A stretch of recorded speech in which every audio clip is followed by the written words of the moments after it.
Well,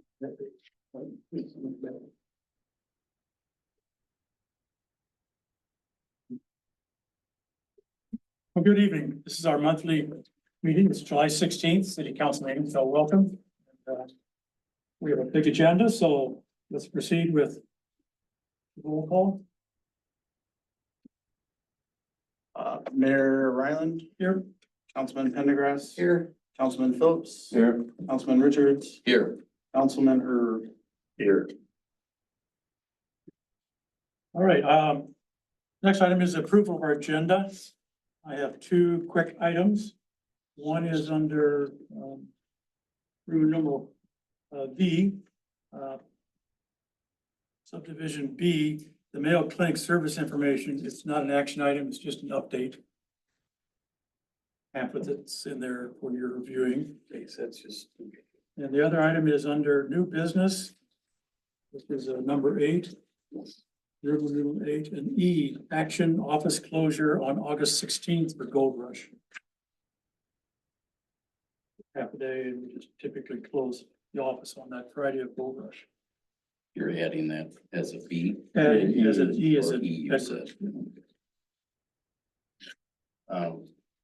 And from the consent agenda, I'd like to pull the check register and the expenditure report.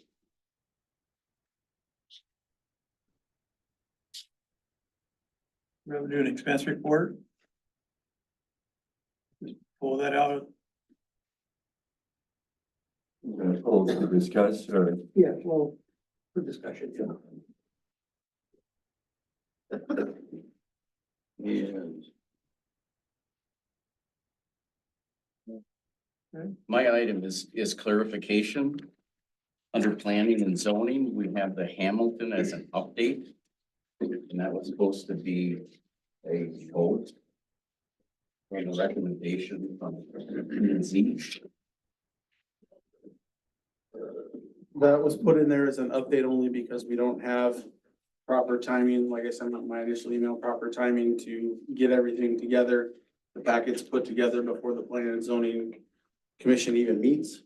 And so we have to have that stuff on the docket before then. It's not there, not ready to go. This is something that takes a lot of time to work with between the attorneys, our contractors, to get everything together and prepared properly for it. So that's why it was left as a discussion with the recommendation to, talk about it, but it's gonna be voted on later. I put that up for a vote right now to have it as an action item. I'll second. Make a motion. We can make that. You want to make it as a separate vote, The issue we run it, included with you in this. So we had time to go over it with planning and zoning, and we've done it, and we've done it with everybody that's here in the audience. That should go up for vote. And again, so that's my motion is that we vote on that tonight. that was scheduled to be on tonight. Absolutely. It is like always, every. Always goes to the next city council meeting. Just for discussion then, I guess we're having a discussion. So I guess, we have agendas, and we've talked about this for the last 2 years of moving the P and Z so we can take care of the preparation for a council meeting. We talked about moving it to the first Thursday and it was declined. And we're still living with the issue right now is that we've only got 2.5 days to prepare planning and zoning input for the packet. And to not have anything in our packet, which is technically, we need to have it, how can we have a vote on something that's not in our packet? Well, and you're asking for discussion. On Friday morning, the chair of planning and zoning, Wendy, did turn around and email all the information that there was to Mary, who was the one that was doing the meeting on Thursday night. So that information has been available, and it's no different than you come in here and put on an action item or whatever else and hand it out. If we need to turn around and have that information, if it isn't printed, I've got it right here, so we can make copies right now to be able to take care of that. So, and we've worked every time that there is through these years with no problem on being able to have the information and to be able to go to the next meeting from planning and zoning to city council and be able to make the decisions. Well, yes, you did send your email in to Mary, who was not here Friday morning, and she wasn't here till Monday morning at 11 a.m. So that just leaves one day. Why you Well- didn't copy the administrator or the deputy clerk, I don't know. And the But so we deputy clerk did not have also- that information. Well, we're in discussion right now, okay, we're following Robert's Rules of Order, okay, so if it's a motion and a second and a discussion, then we're gonna put it up for bid, or for a vote, so see what's going on, so. So, Rylan, could I pipe in briefly? Can I? So I didn't, the best practices is to have resolutions of approval or denial for land use applications. I've always recommended that and advised that you have to give written, if you're gonna deny, under the 60-day rule, if you're gonna deny a land use application, you have to give written notice of the denial to the applicant. And so that's one thing, and typically you would just have a resolution of denial and then attach that to a letter and send it to the applicant. So I have concerns here that the factual findings that you want to make, whatever they may be, are not going to be accurately, transmitted from a verbal vote at a city council meeting to a written document. Right. And so I don't think there's a statutory rule, you have a resolution, but it's certainly the way it's always done. And then I didn't even review the proposed factual findings at all until about 30 minutes ago. And I have issues. I mean, I think the city would be better off making more complete findings in this. I really think that it could be in your interest. Not saying you should grant or deny any of the various land use applications, but I think it would be in your interest to have your planner, your professional planner, take these findings and more thoroughly recite them into a resolution for your approval. So if you move, I mean, I only saw these 30 minutes before. If you move forward, there's a possible appeal here and it could really adversely affect the city's rights if they appeal. So I just want you to know I can't advise you on it. One thing about that, Mike, is it was approved by city council or by planning and zoning to come here. It was,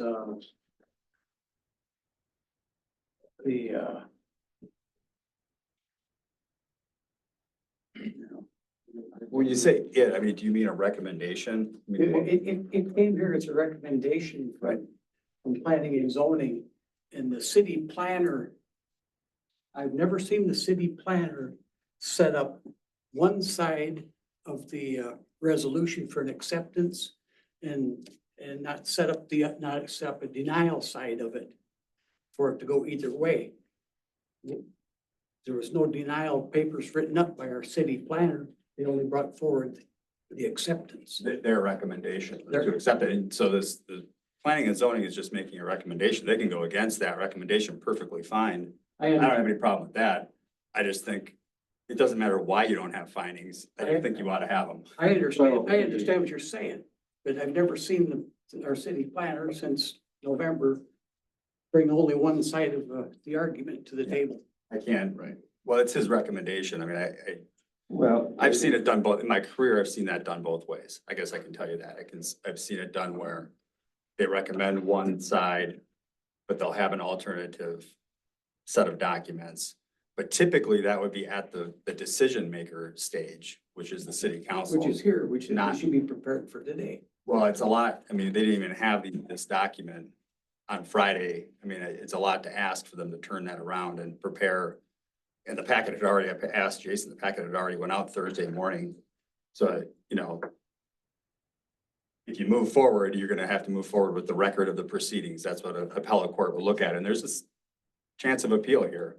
So you ought to understand that. And if you move forward, the 60-day rule allows you to go until September, I believe. I don't know the exact date, but plenty of time. So if you move forward and make verbal findings and then record those or vote to authorize staff to reduce those to writing and serve those on the applicant, you're stuck with what you get at that point. And so, and we can't change the findings after the fact. I mean, you're the decision maker, not me. I can't lawyer it up afterward. So just so we're clear on that.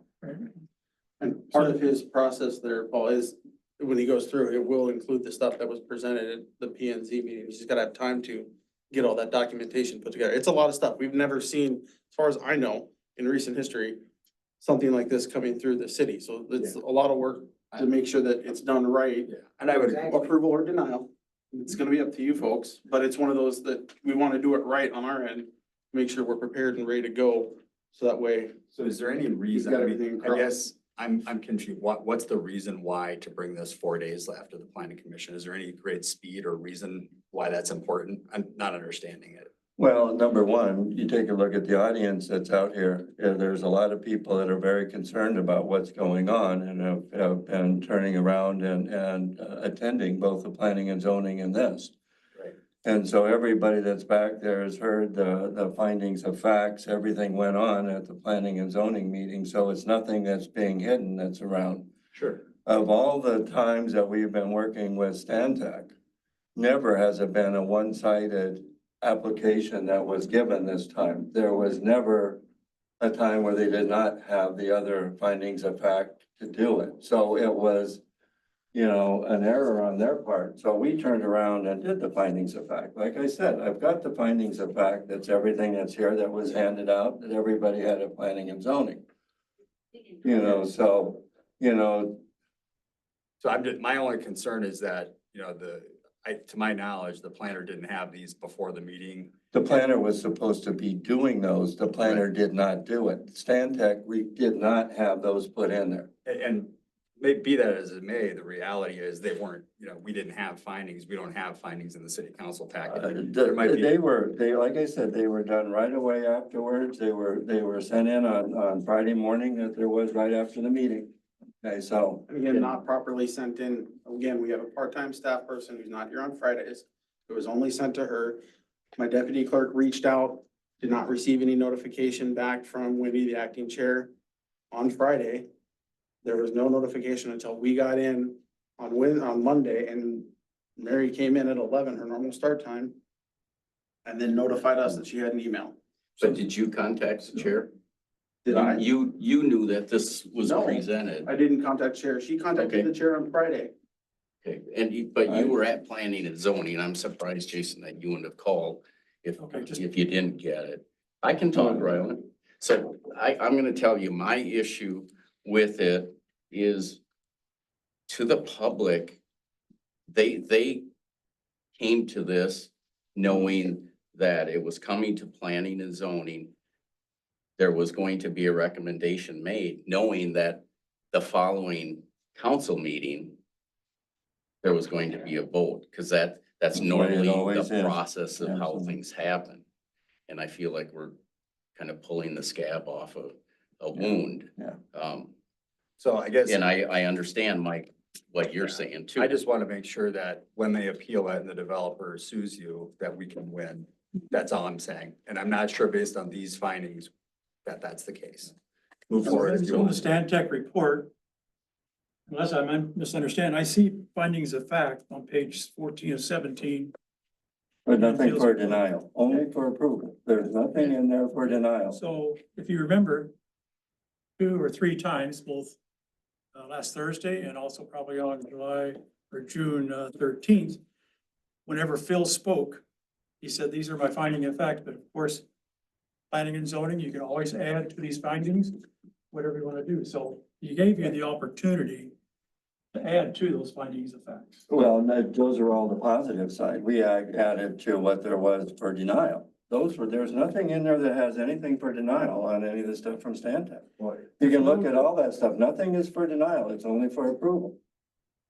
There are suggestions of how to work with the developer too. And again, it's like this, and I'll state it, we're looking at what was presented to us. There's no saying that, Ari and the group can't come back with a different proposal. We're not saying anything else that way, nothing at all, but we're saying off of this proposal that was presented to us, there was, as far as planning and zoning, there was a denial.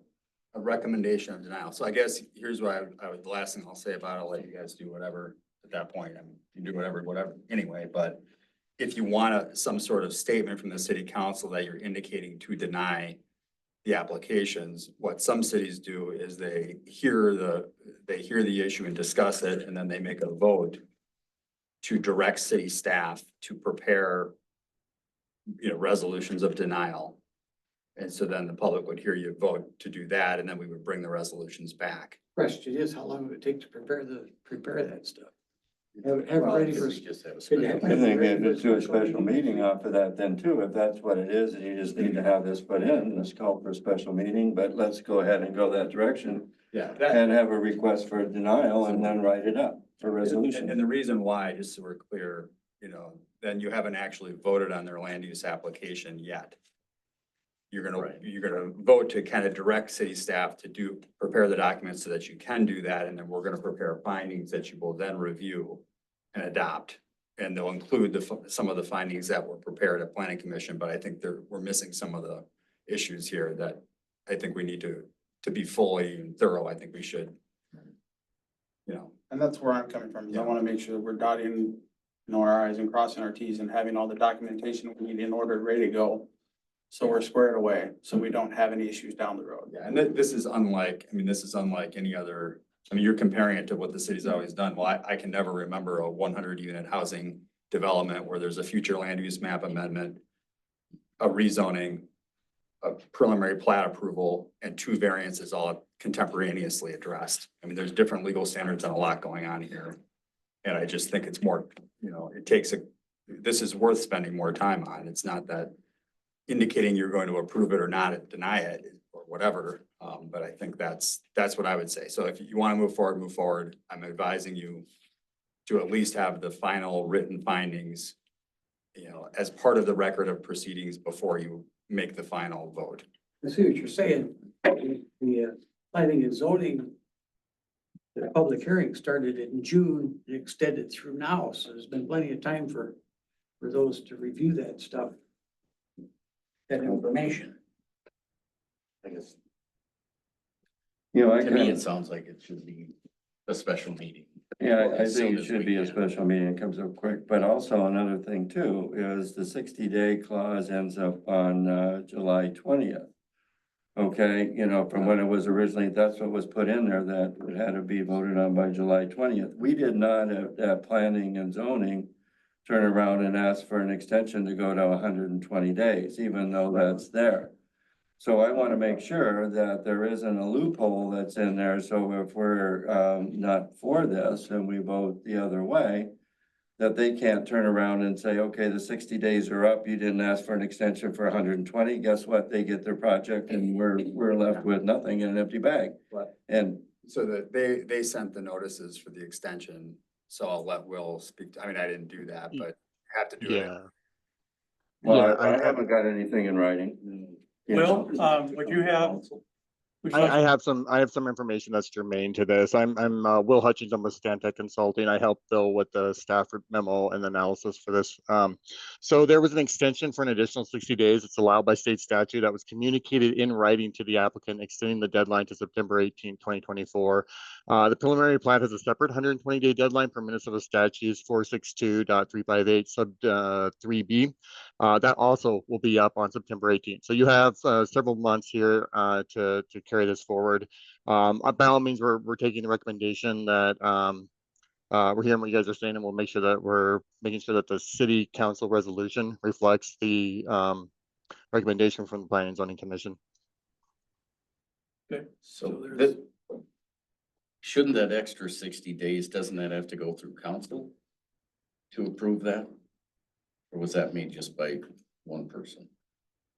You mean Because the, that did- I didn't think come that through should go through P&Z. council. It didn't go through P and Z at you all. mean the request? it's a state statute. You want to read that by writing state to the statute? applicant. Yeah. It's in his- So You got what, the state statute that there is on that one? 15.99. Well, I understand the number, but does it turn around and say that the vote for that to be able to extend that is done by council or by planning and zoning, or just arbitrarily put in by, In my 15-year career, I've never seen the city council vote to direct people to extend the 60 days. I think it's just an administrative I mean, we asked for the planning and zoning to have extra time, so I mean, we'll put that in at times if we want to do that, so. Right, I think the concern was, The Stantec report. it's in the Stantec report. I brought that up. When they continued the planning and zoning public hearing, I was concerned at that point that we're gonna blow the 60 days. And so I brought that up to them.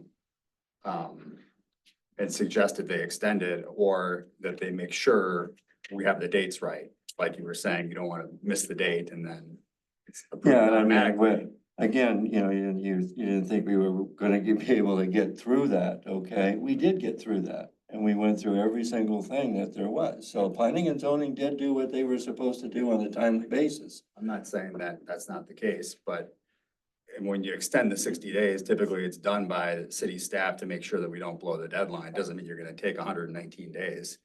You might take 72 days to complete it. I mean, it's hard in most cities, it's hard to complete those 5 governmental approvals. This is complex. To get that done within 60 days would be a challenge for any city, certainly for Orinoco. So I don't really see, you want the city council to personally vote on No, 60 day if extension? it was so, you know, a lot for us to do, then how come we weren't given that extra time to start out with? And we were given a deadline of last Thursday to get it done. I don't know. I don't know. So, I mean, we did it. We I did don't it know. on time. We did all of our work and preparation that there was to have that done on time. All right, well, if you want to move forward with it. I mean, that's all I can say. I mean, I'm not on the city council, so I think it's a good point about the appeal. Assuming when an appeal happens, there's gonna be requests for why you made your decisions and on what basis, so. I think that's a concern that we're putting the city in, if that should happen, and should that happen, I don't know, but that is in our codes, to allow, developers to do that too, so. What's the soonest we can have a special meeting? 5 days, is that? or- 3 days Three notice. days, that's right. Are you gonna withdraw your motion then? No, I think that we're gonna go ahead and go ahead with what this is and go through and we'll put our vote on it, whether it's not in writing or not, but I think that we need to proceed with everybody we've got back there right now for the residents that are concerned about this. I just don't think it's good to put the residents on for another 3 months on hold for what's going on. I don't think that's fair. That's a good point. What I would suggest, Jim, is let's do a special meeting. It's 3 days, right? Takes 3 days notice. They can have the stuff prepared in a week, you would imagine.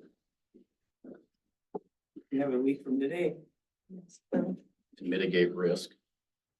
I So would- council member, Yeah, that would be, Will, are you still on? council members have, and anybody that's been involved with council members will before now, but, you know, in all of our LMC training for zoning definition, zoning planning 101, you got your pyramid of activities from comprehensive plan all the way through standards and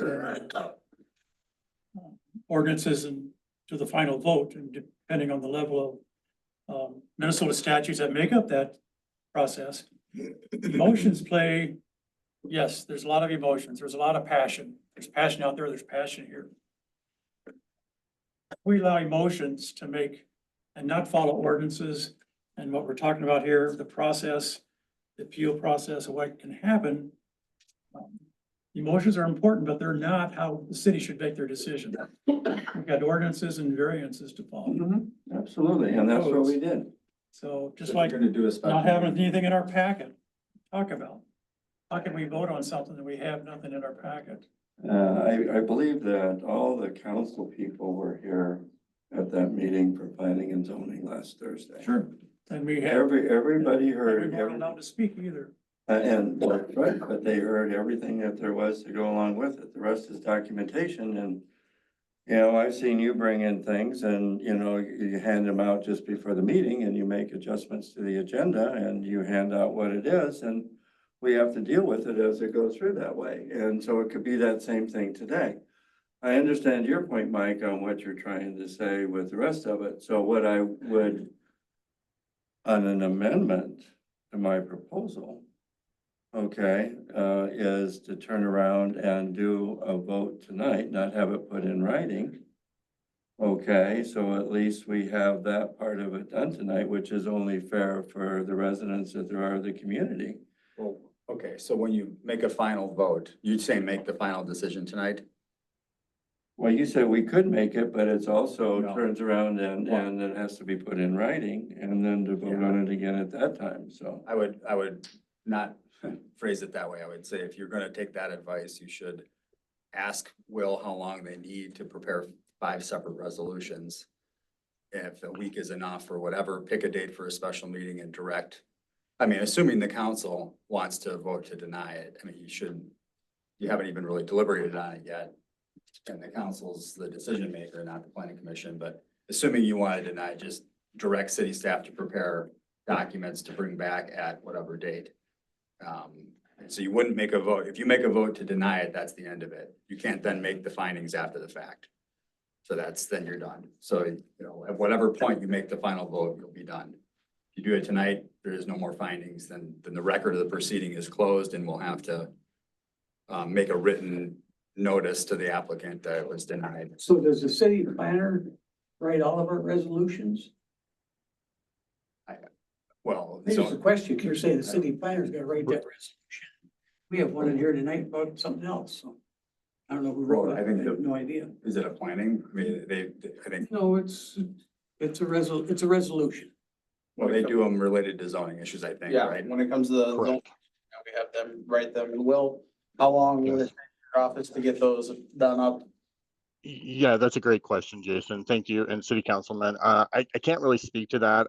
Is it my understanding you guys meet every 2 weeks? Is that correct? No, I mean, Once a month. Once a month. Okay, so then in that case, yes, a special meeting makes sense if you want to take action on this and close the loop on this as quickly as possible.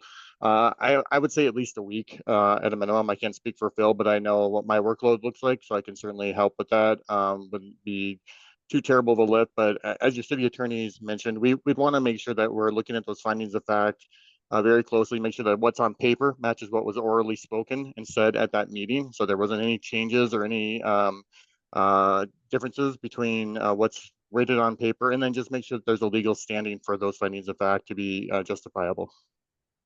So I'd say at a minimum a week, like 5 days. 2 weeks might be more ideal, but we can work with you guys here. We understand. Okay. Make it friendly and move. Motion. Yeah, I'll make a friendly amendment to my motion that we have a special meeting on the 23rd. I'll second. Will, that's a week to get the paperwork done and to us? Yeah, I wish, do you guys mind if is there an opportunity to put a pin in this so I can try and communicate with Phil offline, and just get a really good sound answer from him? I should be able to get him by text, yeah. Well, I'm just trying to make sure, 'cause if they're gonna do a special meeting, we gotta have that information to them before Right. that certain amount of time, and I wanna make sure we get that properly. Yeah, and we'd want to make sure that you and the city attorney and Joe also have an opportunity to review all of that as well. So, The 23rd is our EDA meeting. okay, Actually, the 25th. I would feel more comfortable with that. And again, this is in no way trying to like make this process complicated. We just really need to make sure that we're protecting you as your consulting planner here. So, Would you accept the 25th in your amended? Yes, I'll do that. I'll accept the 25th as amended. 6:30? 6:30, whatever. Yeah. So we have a motion to add to the agenda of an action item for a vote on the Hamilton update. With that motion to the agenda. All those in favor signify by saying aye. Aye. Aye. Oppose, nay. All right. thank you, council and members of the public. I'm sorry. So thank you. Thank you. Let's go back to our other 3 items that we have on the agenda. There's no other amendments, all in favor, signify by saying aye. Wait. I just wanna pass these out. These are my memo that go with my action item number 1 under mine for the Sorry, I'm gonna find my spot here. Under my city administrator report for the approved finance clerk hiring position, that's my memo. So with that, I'd like to make a comment. Here you hand out a memo to us right now. in the middle of time. And you wouldn't accept mine when I turned around and I've got findings of fact. What makes you different off of this on what you're doing? I just, this is, ridiculous on what's going on. wasn't not accepting your finding of facts. Well, then we shouldn't accept this because it was at the last minute, I mean, it's like, come on.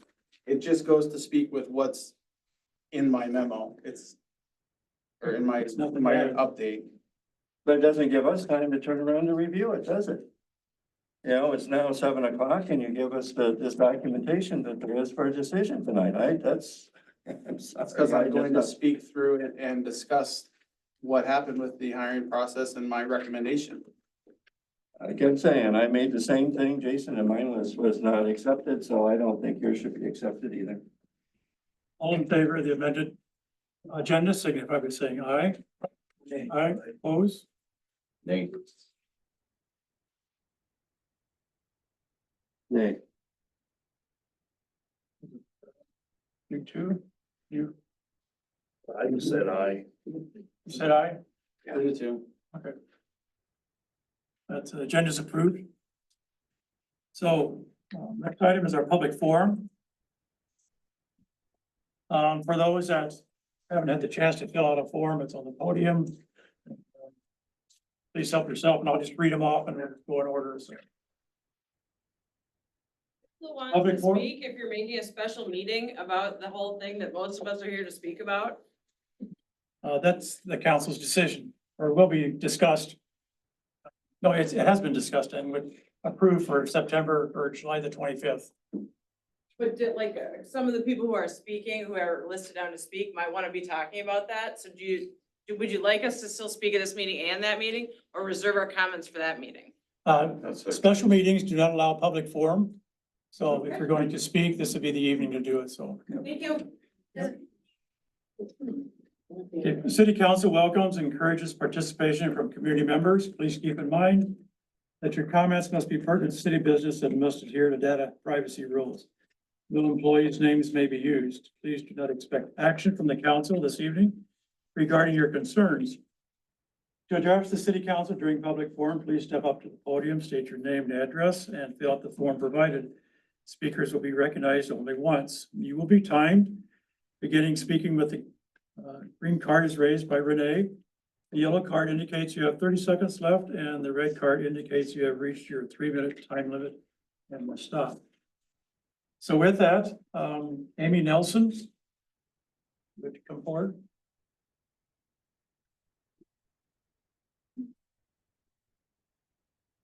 Good evening, City Council. My name is Amy Nelson, and my husband Bruce and I live at 645 River Park Place Southeast. I'm here tonight in support of our neighbors in Cedar Woodlands and their overwhelming opposition to the proposal for rezoning and variance for lot size. The city planner appears to have completely disregarded public safety and community interest when providing his recommendations for this future development. It makes me question the intentions and the goals charged to our planner and how he will best help Orinoco's growth. My family moved from Rochester to Orinoco in 2016 to relish in the small town and open spaces. And we encourage our city government to continue this vision in the future. Please, I ask you to put yourselves in the shoes of our neighbors in Cedar Woodlands who have built their lives, grown their families, and invested in homes with expectations given in the city's current zoning plans. Thank you for your time.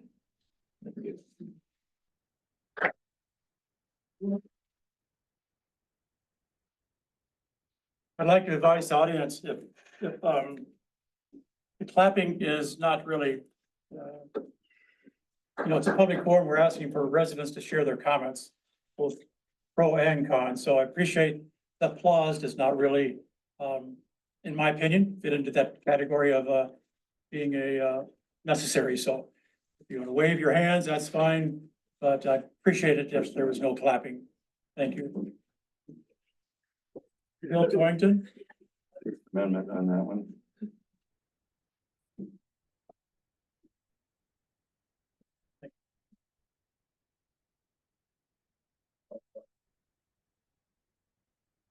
Mr. Mayor, members of the council, for the record, I'm Bill Twinton. My address is 1765 Restoration Road Southwest in Rochester, Minnesota. In our opinion, this process has been flawed since the beginning, particularly when you show up at the planning commission meeting and the planning commission themselves, commissioners themselves have prepared findings of fact for denial. They had to have prepared those outside of the planning commission meeting and gotten together in advance of a public hearing. This is ripe for an appeal, as your city attorney indicates here. And I would just advise you to be very cautionary and just due process is important to follow for the city of Roanoke. Thank you.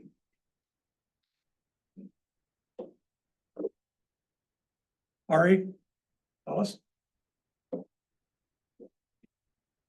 Thank you. Excuse me, I'm a little bit sick, so if my voice is bad, I'm sorry. Ari Colas, 2728 Oakview Lane, Northeast Rochester. So I am speaking today of Ari Colas and for my family and Hells ADG, which is my family that owns the land, not Hamilton Real Estate. I've been to numerous meetings, both official and unofficial, in the last 8 months.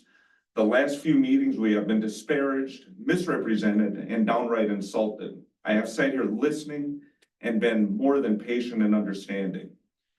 We came here last year with an initial plan and ideas. We took all of the city comments, both staff and committees and neighbors' discussions, and incorporated it into what we think will be a great development for Orinoco. Our plans have been vetted by your experts and also our experts. Bill Twinton, Ryan Schoenfelder, Phil Carlson, and Joe Palin have spent hours working, refining, and changing the plans to try to meet everyone's goals. We have changed the plans numerous times, mostly to my family's overall detriment. There have been many letters and insinuations that we are in it to make money. Of course we are. It's America, and that's the way every town, city, state has been developed and grown forever. How greedy is an insult, especially when it is our neighbors, and I use that term loosely because they have not been very neighbors. Neighbors to the east are only Ari. Ari. I want you to have only 20 families make your decisions for the whole city. I have heard ad nauseum about this infamous future land use plan. The definition of a plan is a proposal for doing or achieving something.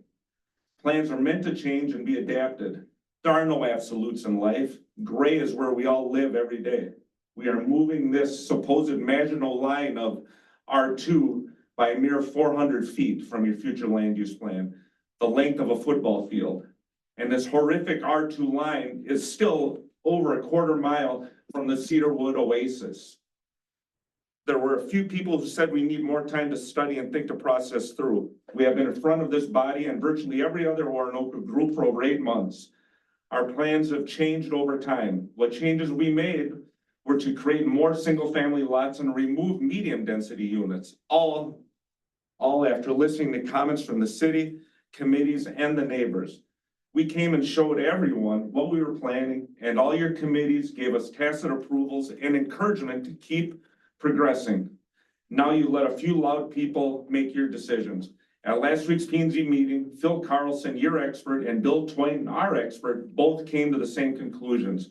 Both of these men have great reputations and years of experience, much more than I do, and I dare say even more than the Orinoco P&Z, City Council, and the neighbors.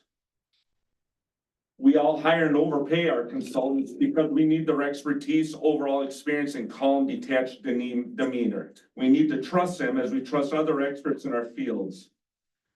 Not let them bully. thank you. Okay, thank you. Jamie Shanley,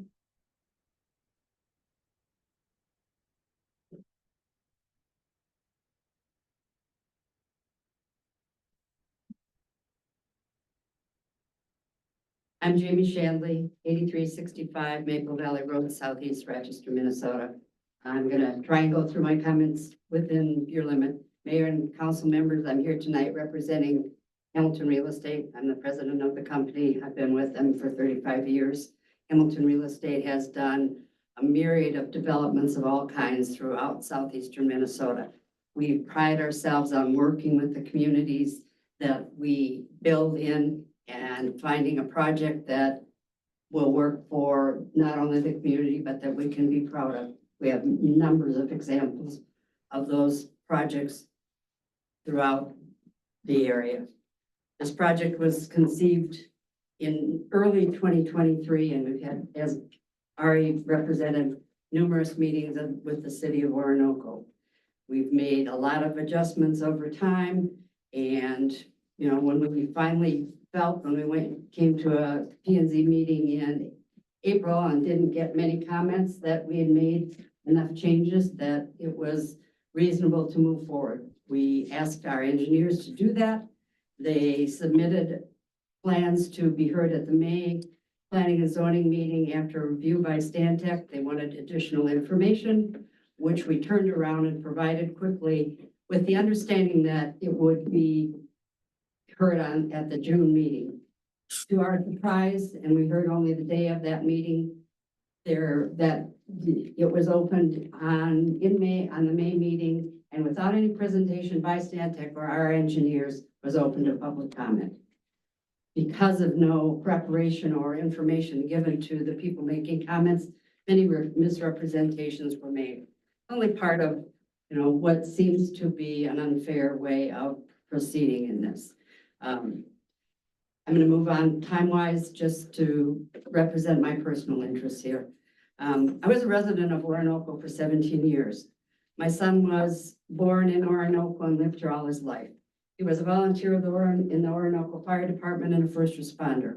He continued to answer calls until 30 days before his death at 24 from cancer. Orinoco was the only home he ever knew, and he was very proud to be a member of this community. I believe that my role in this development would contribute to the healthy growth of this community and as a legacy to his memory and his love of the city of Orinoco. I'm saddened to listen to how Orinoco has changed in recent years. My memory is of a very inclusive community with people from widely varied walks of life coming together to promote community activities such as Gold Rush Days and the fireworks. This development is a well-conceived engineering development and a marketing standpoint. Negative comments we have received from surrounding neighbors who do not want to see the status quo change. It is obvious that there are members of the community in your planning and zoning commission that do not remember a point in their lives when a large home on a big lot was not reality, nor the need of an aging population that is looking for smaller. Please fully consider all the positive things this can bring to Orinoco, not just the demands of a minority of the residents. Grant, closer. Grant. ALCER.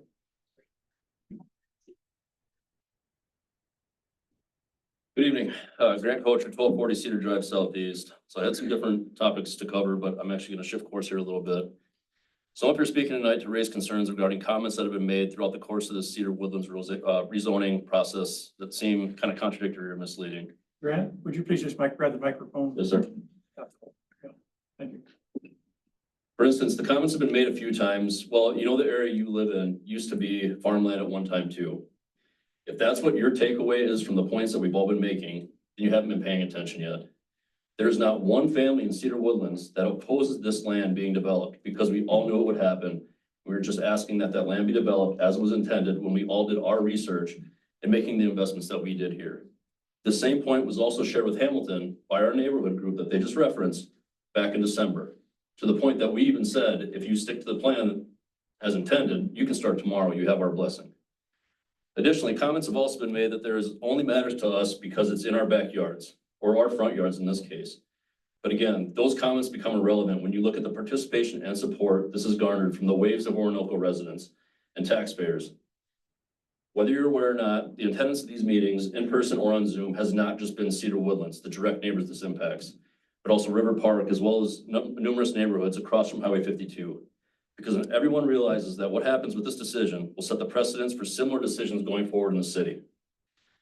In closing, this group right here, you serve as our elected mayor and city council members and are ultimately the voice of the people in this town. So I truly hope you listen to those voices and the many citizens and taxpayers that have engaged throughout this process, participated, and shared their thoughts and concerns. I know you have a vote coming next week or whenever that takes place, and depending on how those votes are cast, it will be pretty indicative of whether our city leaders stand for the people they represent or the interests of others looking to profit off our town. Thank you.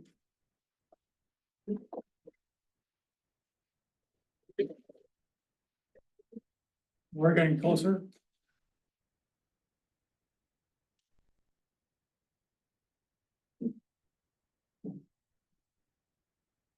You hear me? Yep. Okay. Go ahead. Okay. My name is Morgan Kocher. I live at 1240 Cedar Drive Southeast. Thank you for allowing me to speak this evening during such a pivotal time in the future of Orinoco. There's much to discuss this evening, so I'll keep it short. I'd like to start out by asking what makes a community. It's not just 20 noisy families. Community allows for a feeling of fellowship and camaraderie, making that human connection and from sharing our common attitudes, interests, and goals, especially for the future of our town. It's not just about being a good neighbor, but showing up for your neighbor. Showing a sense of love and compassion for one another is important for our town and our country now more than ever. I wholeheartedly feel that during these last several months, our community has banded together and supported one another in the opposition of this development. It hasn't mattered what subdevelopment or which side of the highway you live on. Our citizens have showed up time and time again, whether it's attending in-person meetings, Zoom, writing letters, signing the petition, which by the way, we're up to 219 signatures, or sending messages of encouragement along the way. Keep fighting, continue to be our voice, or we're rooting for you, or rooting for all of you from the baseball fields tonight. In having multiple conversations over the course of the past several months with the citizens of Orinoco, there have been two general themes that have continued to come up in our town. And those two things are, one, lack of transparency, which then leads to number two, and I've been going back and forth. Corruption was the first word I used. Maybe lack of trust is better. Council members, I think you would all agree that there has been an overwhelming amount of interest these last couple of months, and something has changed. A spark has been lit and a fire fueled. Citizens are tired of being kept out of the loop. We are asking for transparency. We are asking for a seat at the table to help with solutions, not complain and be part of the problem. City council members, please, I urge you to vote no for this development. Please do not take the side of a pushy outsider here to profit and leave. Stick with the home team. We are here and we are engaged. We're just waiting for our leaders to listen, have our backs, and be our voice. Thank you.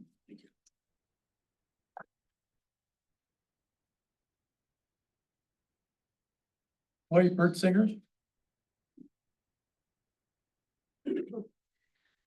First, I just want to say that it concerns me that the council continues to question, to question the city attorney's advice.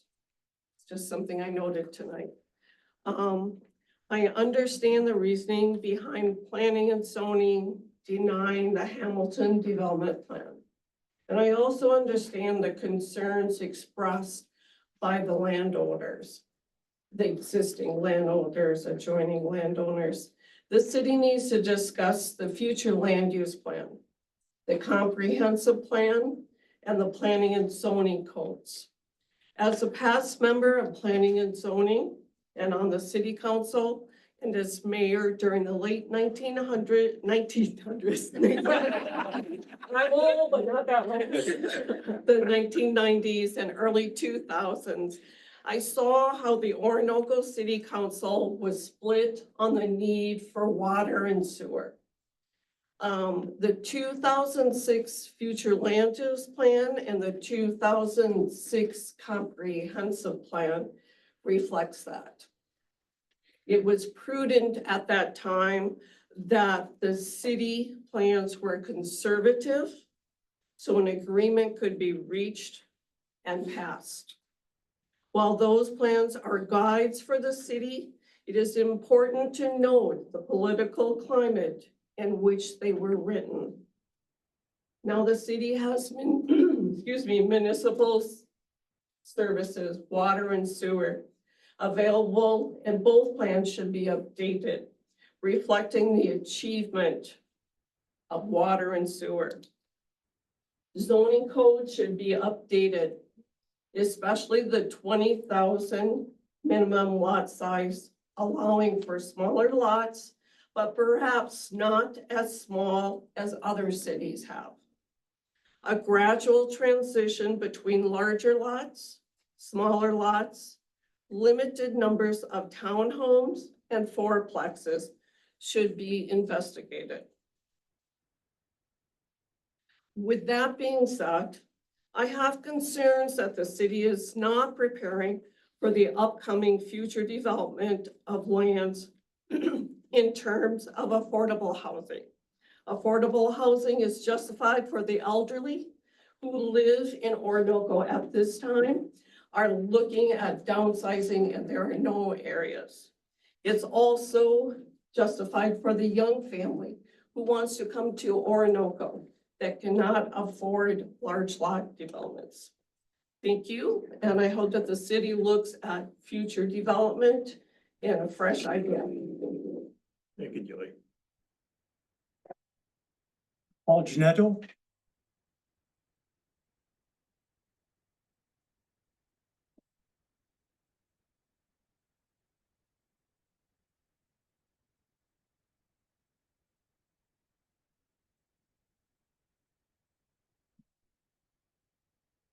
Good evening, Paul Genetto, 1090 Cedar Drive, Southeast Orinoco. Tonight, I just want to focus on the requested amendment to the July 2020 Future Land Use Plan. Orinoco's comprehensive plan and future land use map is an expression of the community's vision for the future and a strategic map to reach that vision. The comprehensive plan is an essential tool that cities use to guide the future development of land to ensure a safe, pleasant, and economical environment for residential, commercial, industrial, and public activities. Starting back in 2018, Orinoco leadership and residents put in 2 years of hard work to address future land zoning, knowing that city sewer was coming. During that process, I was on and chaired planning and zonings that went through a rigorous process working with Stantec, elected city officials, key stakeholders, including business and landowners, and most importantly, the residents of Orinoco. We started by reviewing the original future land use plan and comprehensive planning goals from 2006, along with the September 22nd, 2016 Orinoco Economic Design, present and future plans. With robust community engagement that included special meetings on August 22nd, 2019 with key landowners, 2 public hearings, March 12th and July 9th of 2020, we made several updates and edits to the final future land use plan based on public input, which is the current version in use today that was approved July 21st, 2020. Next week, you're being asked to amend that very future land use plan, rezone some land from R1 to R2 and approve a variance for smaller lot sizes to allow increased density. The future land use plan already has undeveloped R2 land where this type of density and development is encouraged and would not negatively impact public safety. The future land use plan purposely allowed a mix of development from single family to multifamily homes and businesses. We also did discuss how in the future, the city would need to work with the residents of Orinoco to discuss mixed lot sizes. In fact, I point you to December 12th minutes. December 12th, 2019, P&Z stated, while the demand for 1+ acre lots will still be present and should be included, smaller lot sizes to accommodate various needs will need to be considered. However, that's something that needs to be determined carefully through a planned exercise with robust community engagement. Specifically, it's something that the Economic Development Authority and Planning and Zoning should lead. It is a decision that should only be made with input and public hearings with the residents of Orinoco. As a result, I'm asking next week that you should deny this request to amend the future land use plan and variances to lot sizes and let the due process occur with EDA, P&Z, key stakeholders, and the citizens of Orinoco to determine the appropriate future lot sizes, setback requirements, and density in each of our zoning areas. Thank you all for your service and consideration.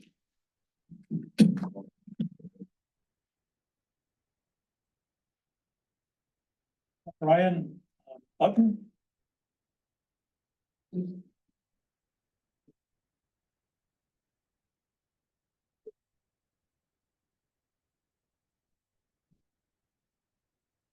940 Woodlands Lane Southeast. Dear Council, City Council, I'm here to discuss actions that have been occurring with the Cedar Woodlands 2 drain field that is on the agenda under unfinished business tonight.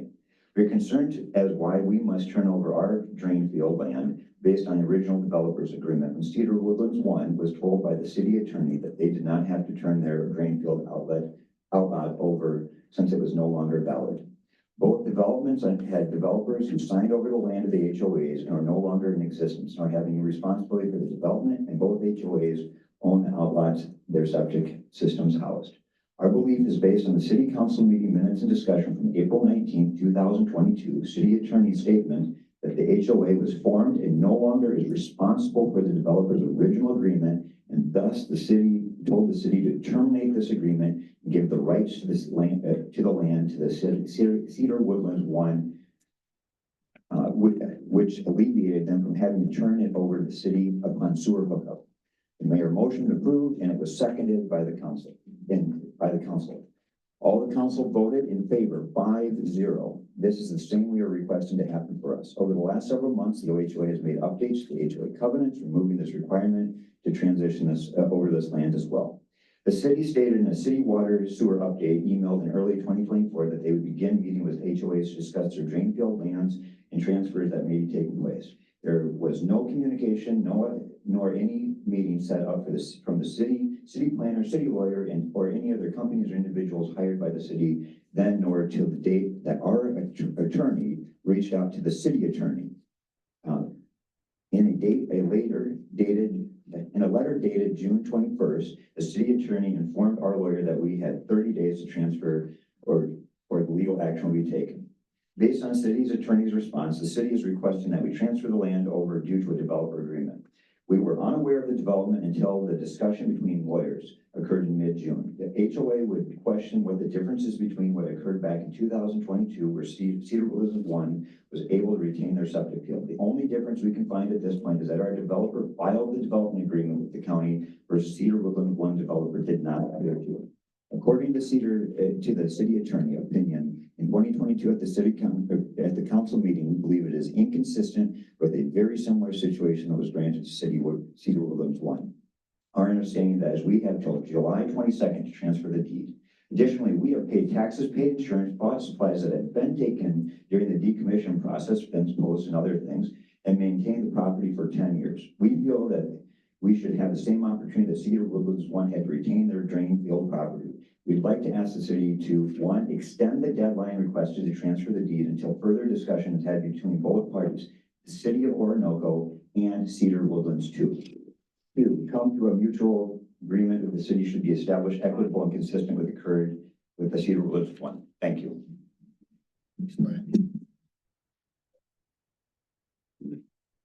Beth McNeil.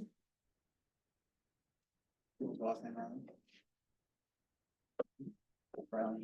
Your last name? All right, McNeil.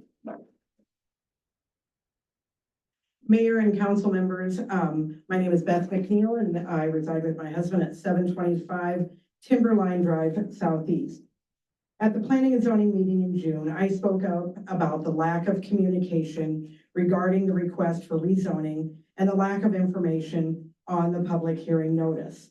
The lack of transparency from the city council brings up the subject of trust.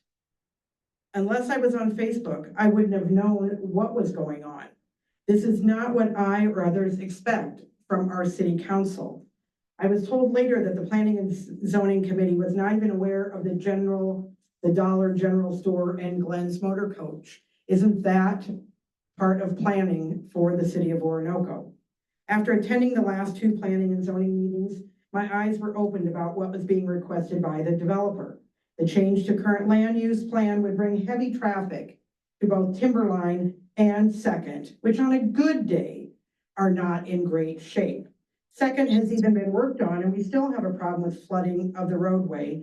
And according to its last meeting, the expert said that 71% of that development of R2 that they're asking for would come out and go from Second to Minnesota Avenue. We can't even get a school bus and traffic going down that road. Please heed the recommendation of the Planning and Zoning Committee regarding the rezoning from R1 to R2. And one thing that I guess I feel like the area of River Park is being forgotten. We're on Timberline, we're River Park. I know there's Cedar Woodlands, but it feels like that Timberline is being forgotten. We're still a through street. We still bought houses, and I know Orinoco has changed, but we bought an almost acre lot with the intention of being on an almost acre lot.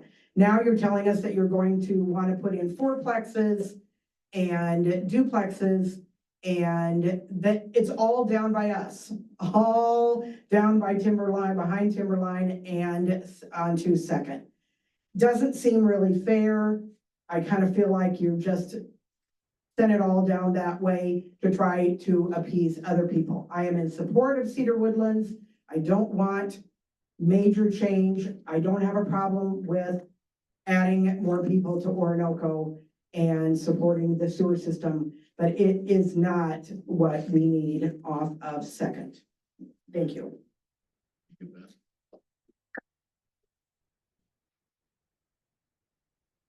Chris Blumster.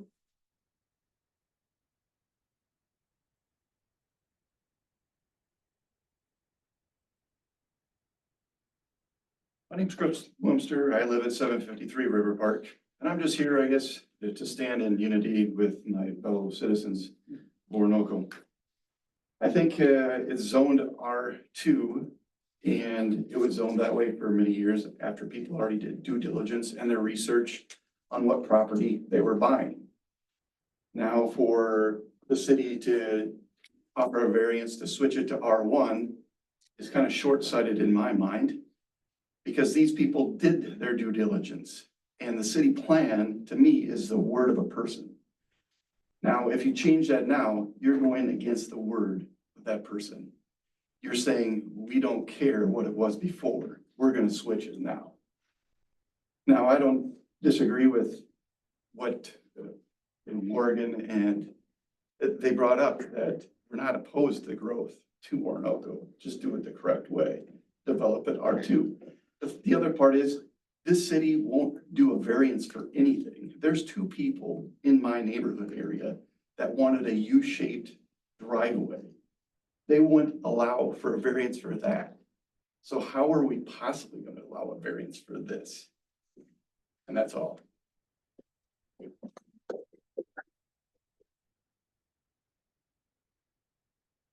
Carl Kraus.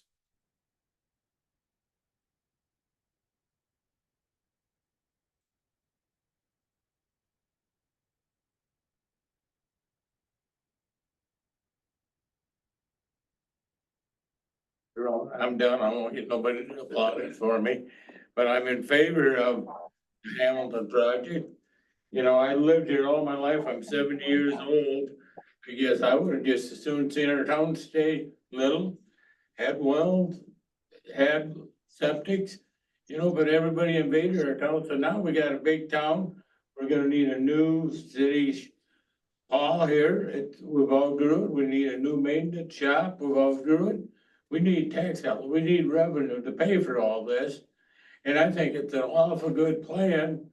You gotta build someplace, you know. Tom Guthier wanted to build something up there and they had a big fit about that.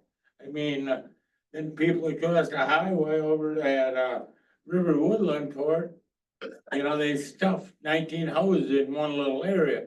So I mean, if they wanna see stuff places, go across the highway and see it, but I fully support it, and I hope the council and the planning and zoning ain't biased, you know. We gotta have unity, you know, I mean, there's been way too much going on behind closed doors. And I know for a fact, cause I was involved.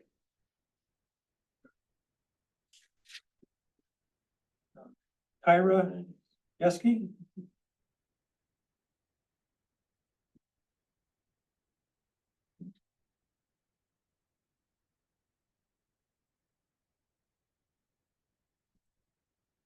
Hello, my name is Kira Geske. I'm 15 and I live at 855 Cedar Point Road.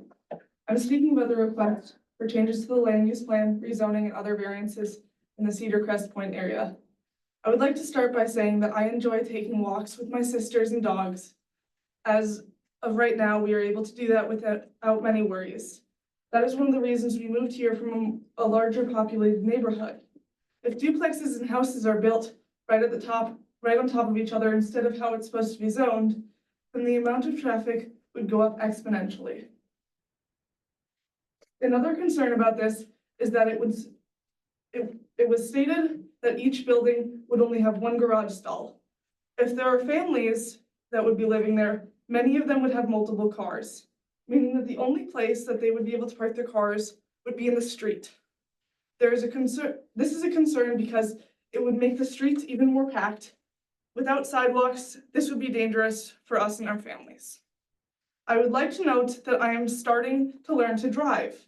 If we add more traffic and cars parked in the street, in addition to the pets, kids, and other wildlife such as deer and rabbits that are already in the area, it will make it harder to maneuver when driving on our roads. The cars parked in the road would also make it harder to see children and animals that are walking on the roads due to the lack of sidewalks, causing potentially dangerous accidents to occur, especially with us new drivers. In addition to this, there is the thought of buses. We have to walk to our bus stops every weekday. For the Pine Island school kids, they all share a bus stop at the top of the road, which means there are kids as young as first graders who walk half a mile up the road every day. If the amount of traffic and cars on the street is increased, it will make it very dangerous for us to get to our bus stops, and it would make it dangerous for other drivers. The land should be developed in the way it is zoned. I do not agree with the developer's request for changes to the future land use plan, rezoning, and other variants. Thank you.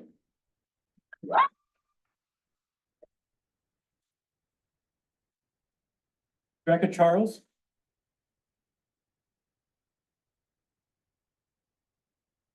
I'm Rebecca Charles. I am the Business and Community Development Specialist with CEDA, and I am the Executive Director for the Orinoco EDA. The property being discussed is owned privately and is not owned by the city of Orinoco. The city does not own the property, and therefore the only decision that the city can make regarding private property is obviously the zoning and the availability of variances for the types of structures allowed. This property is currently zoned for residential development and has been designated as such in the future land use plan, and this project is in line with that planning. It just needs the variances to make it happen. I would argue that if the not in my backyard argument takes hold, it does set a precedent that the local government and your neighbors get to determine what you as a resident can and cannot do with your own property. This is not something that anyone wants, but it is exactly what will happen. Would anybody here like it if anyone told you that you could not do something with your property that you prefer to do? The city of Orinoco is suffering from a housing shortage and is in need of private development to address the issue. The city's existing comprehensive plan states on page 17 that one of its goals is to provide a balance of housing types and affordability options for people to consider living in and moving to Orinoco. Reasoning for the city's stated desire for higher density housing was well stated in the previous report, highlighting the natural beauty of the area and the concern of its residents to take care of the natural elements of the community, while also offering housing opportunities for all stages of life, income levels, and those with special needs. At present, the only homes available are being built in developments with large lots, most of which are 1 acre to more than 2 acres each. While there is a portion of the population that does prefer these large lot sizes, it is also an impediment to encouraging the residential growth of the community that most individuals are seeking for higher density housing. With rapidly rising costs of purchasing or building a home, young families, professionals, and seniors are seeking higher density housing to make the option of owning a home a possibility. Higher density areas can lower the cost of purchasing property, building infrastructure, and lowering annual property tax costs. All of the homes in the proposed development are market rate housing with no low income and no Section 8 housing included. Community members have expressed a very strong desire to raise the tax base so that property taxes do not rise further. However, without further development, this cannot happen. New developments produce new tax dollars and assist with maintaining lower taxes. Without development, taxes will inevitably rise due to a lack of funds to maintain existing infrastructure. The EDA has been conducting a community engagement process that many of you here have participated in. Results of the report made it very clear that while some of the community does want larger lot sizes, the other half is looking for lots and homes that can be affordable to the average person. This report will be finalized at the EDA's next meeting this coming Tuesday and will be released to the public. This will be, once approved, it'll be available on the EDA page of the city website and available prior to the next special meeting. I would encourage you all to read it. The only issue here is if the smaller lot size should be allowed. And if developers decide to move forward with lots fitting in the existing zoning ordinances, the houses will be built because it is private property, but it will not assist with the tax base increases that are needed.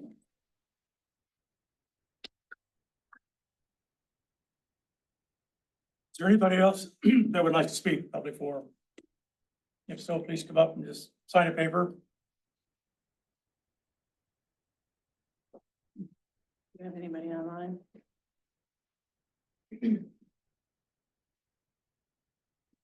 Annie Johnson, 475 River Park Road, Southeast. So I want to start by saying that was just an absolute masterclass in incompetence on fine display tonight. It so perfectly underscores the statements I wanted to share. But to be clear, I want to make sure everybody here understands what they just witnessed from someone who has watched the same pattern of behavior closely now for years. You just saw the majority of our council members throw the only people who have any understanding of how to run a city under the bus. To the mayor, to our city attorney, and to our city administrator, thank you for doing what you can to protect this city, as difficult as the continual incompetence of this group makes it for you. Safety of the community has been a main focus of many of the comments and letters we have heard recently. With that in mind, I want to highlight ongoing safety threats that exist in our community.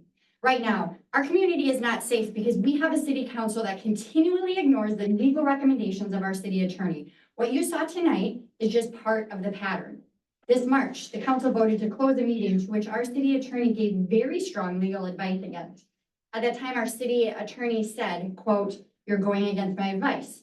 Quote, "There is no legal warranty here that what you are doing is okay." And finally, quote, "It seems legal warranty is a concern for the city, and I don't think it's something the city should consider doing, putting the city at risk and the taxpayers at risk," unquote. Right now, our community is not safe because we have a city council member who openly shared discriminatory comments that have gone completely unaddressed for over 8 months. Last November, council member Jim Phillips is on video during a meeting discussing the current proposed development project when he said, quote, "I just want to maintain that we get the right type of families that are associated with that, if I can say that politely."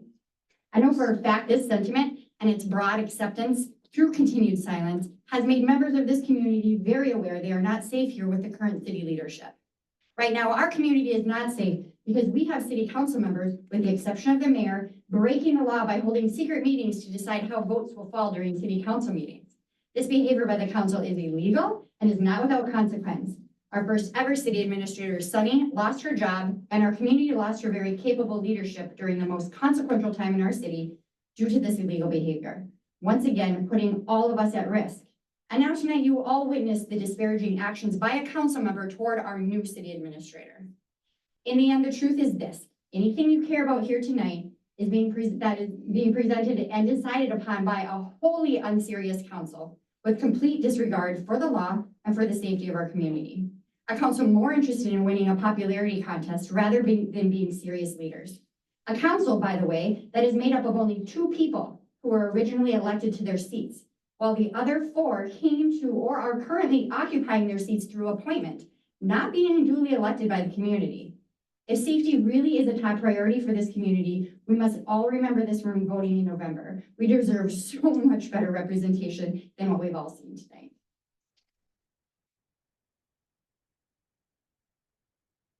Second and final call.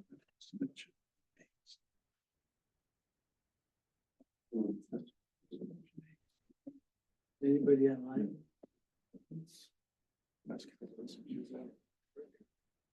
Button 940 Woodlands Lane. For the record, I also am opposed to the Hamilton development as it is being proposed today. That said, like many have voiced, we're open to growth, to the Hamilton group, to Helix. We ask that you work with us. You spoke that you have been working with members and representatives of the community. You know, you met with us, the HOAs, back in December. You promised to meet with us again. We never heard back from you at all. The next time we ever knew anything was going on was when there was notices coming up on the city's website about city council meetings or planning and zoning meetings. So let's uphold your promise to us as well so that we can work together as a team. The other thing I wanted to mention is I am concerned about what is going on in our city. It was brought up about bias being presented by our city planner in the planning and zoning meeting. Everything that was presented was on the positive side as to why we should accept the proposal. Even on the rebuttal comments and coming back, there was not a single thing that was presented by our city planner in the other direction. In fact, one of the P&Z members had to ask him why that didn't happen and why we typically do present both sides. That shouldn't be the case. I'm also concerned, why the city did an appraisal on land that they don't currently have the deeds and rights to. It concerns me when our own mayor has basically promised Hamilton that they will work with them to get them that land when they don't currently own the rights to that land. What would have happened if that appraiser would have been hurt when they were out there on the land that the city doesn't own? Would the city have covered those medical expenses? Something doesn't seem right to me there either. So I question and I ask and I urge everybody here on the council, all of our citizens, the Hamilton group, let's all take a look at this together. Let's not be biased. Let's work together as a team. Let's not only listen to our citizens, let's work with the Hamilton group. We all want growth, but we want it in the proper way. Let's work through the proper channels. Let's hear what we want as a city, how we want to reshape what our lot sizes and things look like. If all parties work together, it's going to make these plans and everything, that much better for everybody and benefit us all. Thank you. Thank you.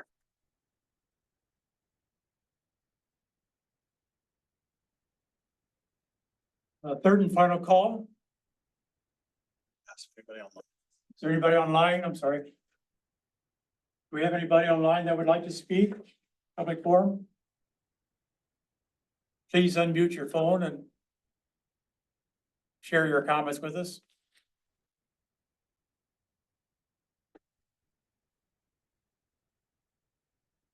Okay. A third and final call. Seeing none, we'll close the public forum at 7:47.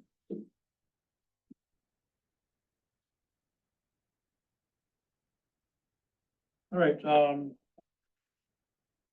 Thank you for your comments. Next item is our petitions, requests, and communications. First is a presentation by the League of Minnesota Cities. I'd like to speak to the podium, please.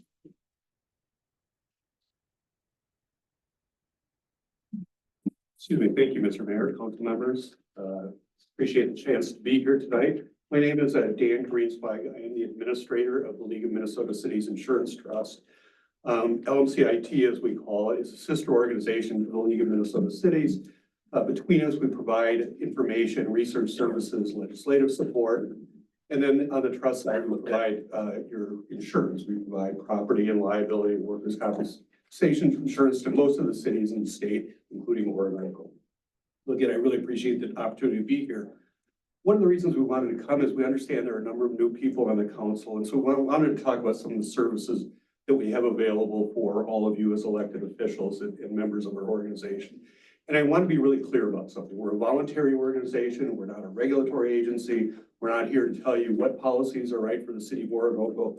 That's what you and your residents are here to decide. We're here to help you think about what's the best way to accomplish your goals. You've got a hard job. And I say that as somebody, I was a council member in a small city in the northern metro about 20 years ago. And it was a hard job for me. And I was a city attorney for a long time, and it was still hard. And it was hard too in a small city because sometimes it's difficult to know what your role as a council member is versus what the role of the staff is. And it takes some work. It takes some practice to get used to that. There are a lot of rules. There are a lot of statutes. There are a lot of processes that need to happen in order to make sure that you're able to accomplish what you want to do. Sometimes they're kind of a pain in the neck and are not necessarily a big help in terms of governmental efficiency, but they're really important processes to follow. And one of the really important reasons that they're so critical is because you all ran for office because you wanted to make Orinoco a better city. You have dreams for the city, you have ideas for the city, you talk to the folks in your neighborhoods here, and you have ideas about ways that the city can be even better tomorrow than it is today. That's what you want to focus on, and that's what we have resources to help you with. Because if you don't follow the processes, instead of being able to see a new playground get built or see a new business open up in town, what you end up is fighting over things like open meeting law, planning and zoning disputes, those sorts of things. And that's not how you want to spend your time serving your community. So if you follow those processes, with your city attorney's help, with the league's help and some education, I'm confident that we can help you get to where it is that all of you want to be. With your permission, I've got Amy Gourlay here with us. She does a lot of the training, and if she could speak a little bit about some of the specifics that we have available, and you can give some thought to whether it's something that's interesting for you and whether it's something we could help you with.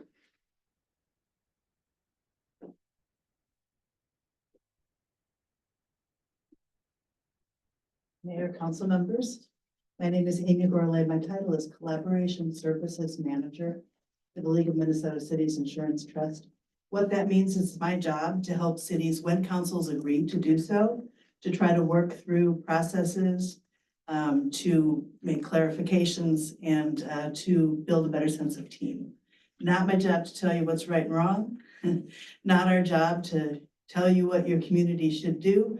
It's to help you come together, if you should so choose, usually in a workshop or a training format, to give you information, to make sure everybody has the same information. I know you've done some of that already. And then also to take the next step, which is to talk about it. You may all hear it, you may be interpreting it differently. You may have current existing processes that aren't working to your benefit. So to help you work through how you can work best together. Right, so, and it's a free service. When I was a private practitioner, it cost you money, now it's a service. And I made that choice myself because I think it's really important to help cities be as efficient and as effective as they can be. Without regard to, you don't have to be best friends. We're not here, to make y'all agree. It's to figure out how you can better have a process so you can efficiently work together. So if you're at all interested, I can provide more information. I can talk with your city administrator, talk about how we might start working together if you're interested. Again, we don't make you do anything, right? Because if we make you do it, you're not going to want to do it anyway. So if you have any interest, please do contact me. Thank you. Thank you. Thanks, Dave and Amy, for joining us. So we work with Jason and back with you if we request more information. Thanks for your time. Thank you. Well, the next item is a handout that is in your packet from the Mayo Clinic Ambulance. This came from Paul Drucker, who's the Senior Director at the Mayo Clinic Ambulance Service. It's more of awareness. Of course, we all know Mayo is our ambulance service here in town. So it just kind of gives you some numbers and figures of the vastness of what Mayo Clinic Ambulance covers. And so it's just some good background information we've never really seen. And we shared this with Dan Sunt at the fire department as well. Any questions, comments? This being shared with first responders and stuff there, Pardon? is this being shared with first responders? Yes, I meant Dan, but also with Johan, too, the first responders. So there's a map there showing their service, ambulance service in Olmsted County. Is that is that something we contract for them to come here or? I think it's just, this is their territory they cover. It's regulated by the state. Which ambulance, like Plainview, their ambulance services there, so it's all dedicated by the state. I guess I didn't know that was dispersed. Yeah. Or dispatched. Okay. Next item is a Gold Rush license agreement, something that's been in the works for several months. Mike worked on the agreement and it has been reviewed by Gold Rush at our last Gold Rush meeting. So it just kind of outlines, it kind of encompasses our right-of-way resolutions with an exhibit B, which is in the back of map showing where the right-of-ways are at. It also covers our hold harmless agreement in the text of the agreement as well. Yeah. I see on the exhibit A, it shows right of ways and it shows 15-foot edge of streets. And under number 4, it says First Avenue Northwest from Center Street to Fourth Street Northwest. There is no right of way. Well, there's a 25-foot wide street from the community center south. The reason the city uses those lots on Lot A is because the city owns that lot. And Mark Keene agrees to let him set up on his lot on the south end of that block. And there's a 25-foot wide from the fire hall to the other end of that block. Because you're not gonna let them sit in the street. They're not gonna sit in my yard either. So it's from, It'd be from First Street Northwest to Second Street Northwest. There is no right of way available for vendors to sit on. The ones that do sit along there sit on private property. The ones that sit on Lori Long's corner, they used to sit in the alley till I encouraged Joy and the Gold Rush group then to, we'll talk to Lori, let's get them out of the street so they would be. so you're talking about this right through here?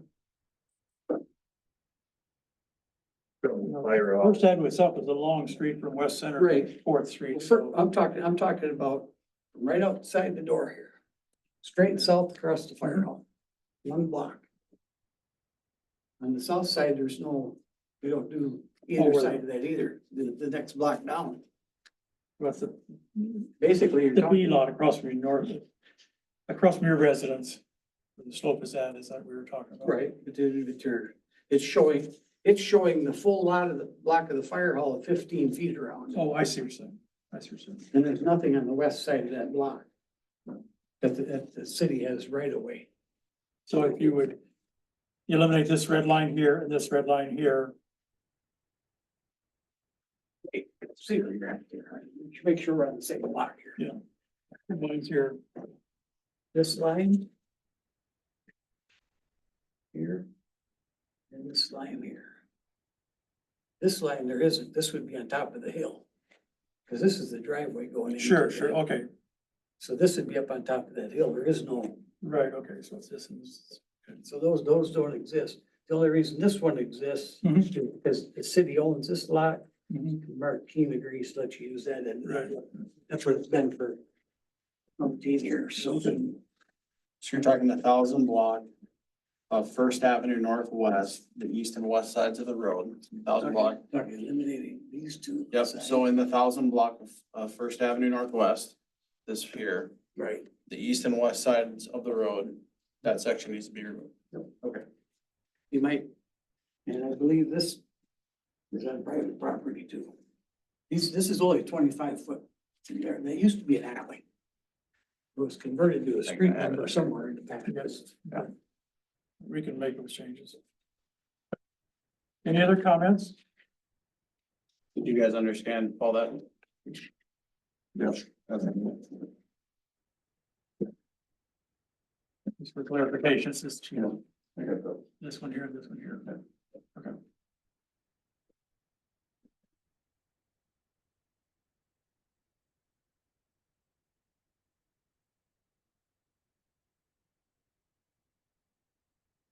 There's no other comments. I make a motion, we approve the Gold Rush license agreement I second that. With those changes?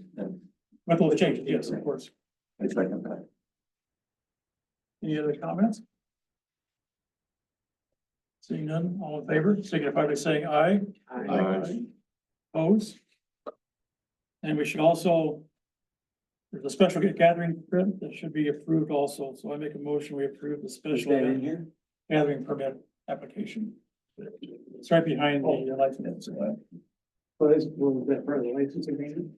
No, it's not, it's the only one that's not. It probably should be because it's the gathering.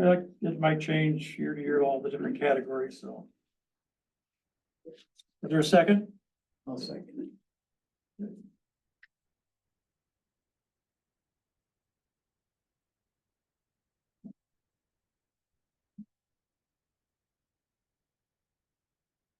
Any other comments on the gathering permit?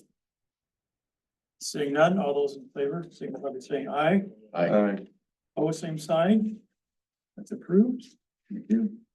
Departments. Public Works has an action item for a tree puller attachment. I got a question. Are we gonna have law enforcement? They used to always come. I Do haven't we know seen, why they're not? I haven't seen him since November. Unless he has something, I haven't heard it. Did he say anything? He was in here. He stops in when he can, but he rotates shifts, so sometimes he's on days, sometimes he's nights. I never know what his schedule is, so he comes in when he's working nights and he can make it. We can share comments. 7 months. Yeah. I'll reach out to him. I know he just said he switched over to their evening overnight shift, so. Okay. This doesn't fall in the shift, is what you're saying? I don't know what his days are that he's working. I just know that he advised that he changed shifts recently to evening overnight. Yeah, I think it'd be good to have him come and give us a report. I mean, it's been, what, 7 months, I think? Yeah.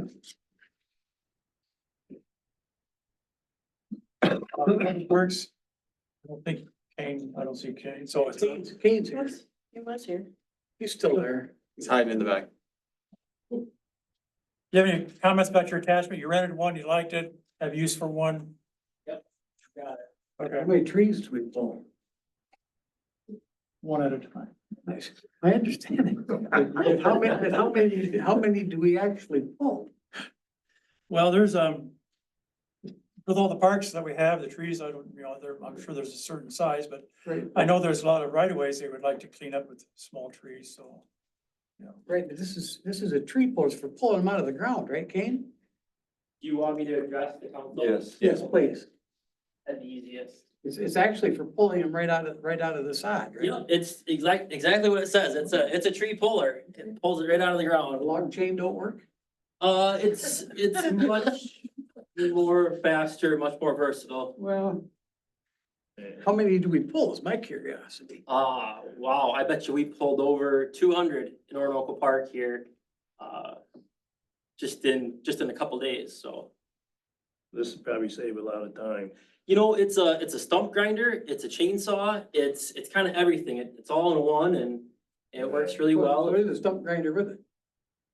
It removes the entire stump, Paul. The entire tree comes out of the ground like a toothpick out of a cupcake. Well, I just got curious because it's we're just pulling with a skid loader, so you're not pulling very big a tree.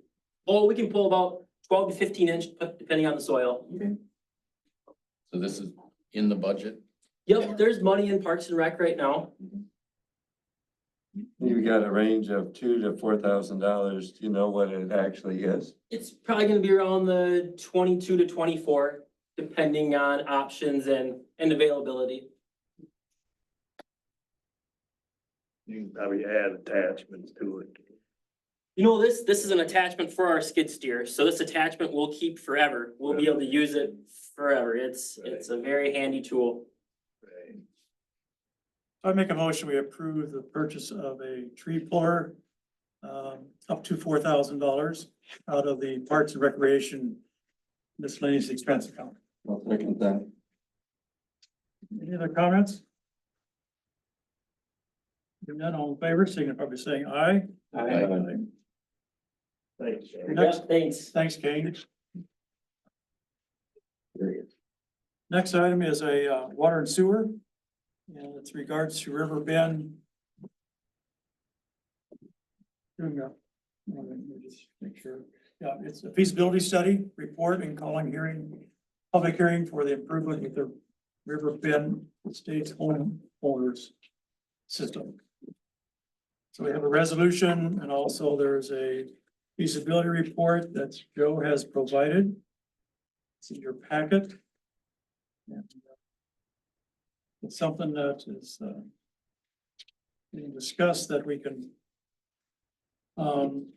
assess the fees to cover the cost, but we need to talk about how we're going to fund the actual project doing it initially. So I will make a motion that we approve resolution 2024-24, resolution receiving feasibility report and calling a hearing on the improvement I'll second that.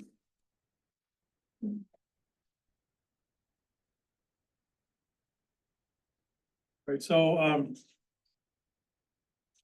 Joe, do you want to just do a quick Yeah, real quick. 20,000 foot level overview? So, yeah, we do intend to assess the improvements to the benefiting property owners, so a feasibility report is part of the requirements of that process. So we did put together a feasibility report. Even though we've been kind of talking about this, we talked about it, well, for over a year, and in this past May, the council authorized at least initiating some of the work associated with this. But from a real high level, River Bend Estates, there's 17 lots out there. They're on community waste treatment system, a private system, which is located in Outlot 1. If you happen to have your map, we can talk about the improvements from the feasibility report. But the improvements are fairly straightforward. Right now, there's an existing lift station, and that lift station pumps all the wastewater to 3 different drain fields. And what we would do to divert that wastewater from the from the lift station, which pumps to the drain fields, we would install a single 3-inch diameter force main connecting to that lift station and extending to a gravity sanitary sewer that's located about 375 feet away in Riverwood Drive Southwest. And so fairly straightforward improvement that would allow that lift station to pump to the gravity sewer system. We are also in conjunction with those improvements. There'd be street patch, some seed restoration, and then also we're looking at some upgrades to the lift station in terms of adding a dialer so that if there's an alarm or an issue with that, that it would call Public Works and notify them of the issue. There isn't one there today.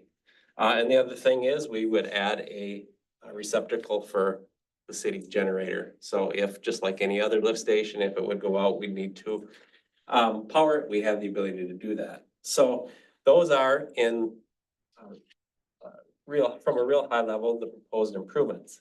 Then if you turn to the feasibility report, and we could look at the 2 tables, starting on page 5.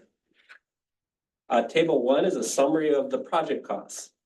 So in total, we have about, you can see I've broken the project cost down into 5 parts. And the project costs are largely based off of bid unit prices that we have from the contractor to do the work under the existing contract. So that's from Fitzgerald Excavating and Trucking. And then I also talked to Kilmer and got a quote to do that dialer and the electric receptacle.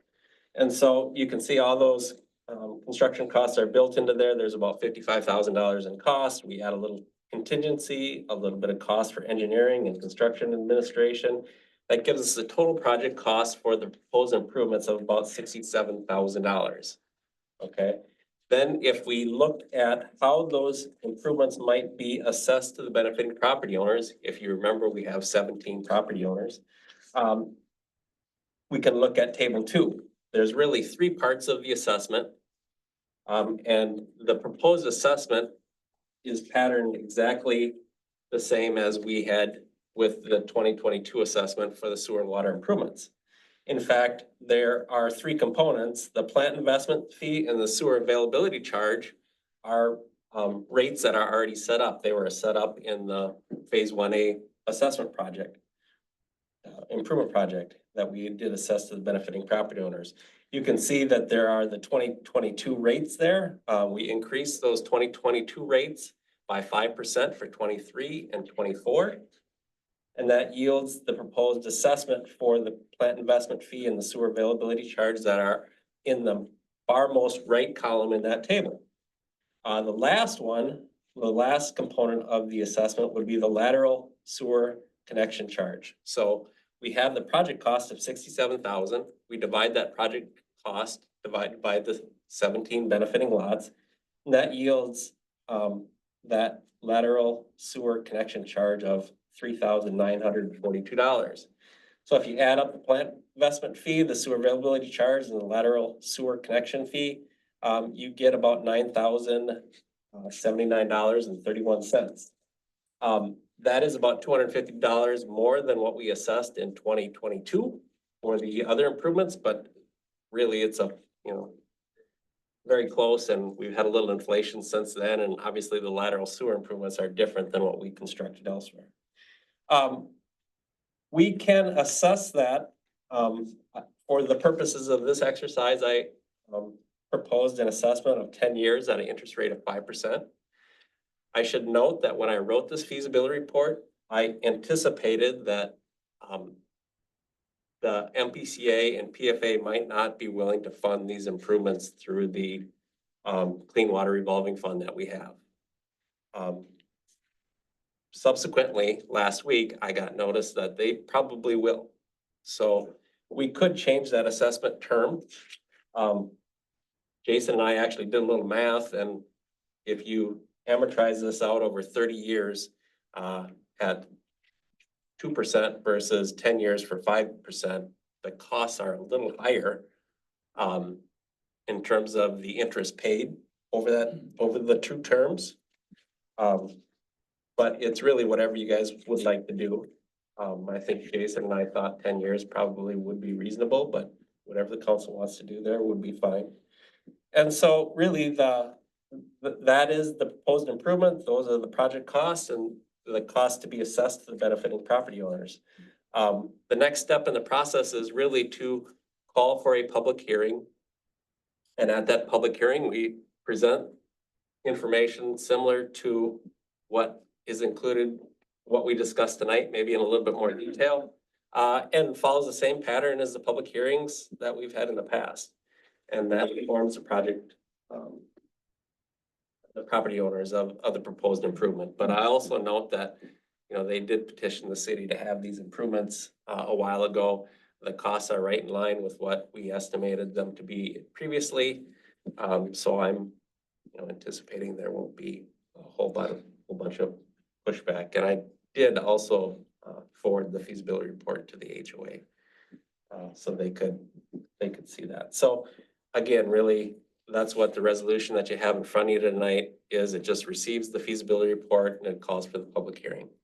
And then we would advance. There is a project schedule on the 7th page. There's a lot of steps to this process, as we all remember, that mostly Jason and Renee and I will have to work through, make sure that all the publications and the notifications go out and the resolutions are prepared and whatnot. But the two big points that are important to note are that we would have a public improvement hearing on August 20th.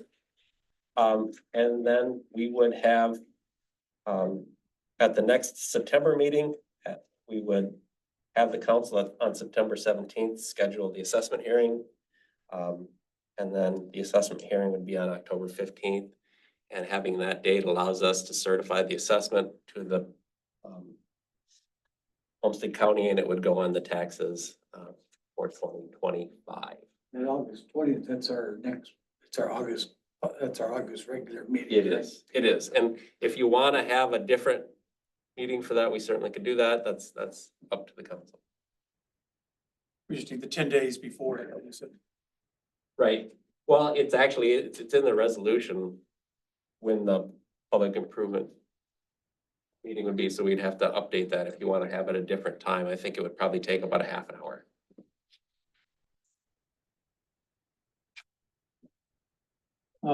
Did you have a construction start date?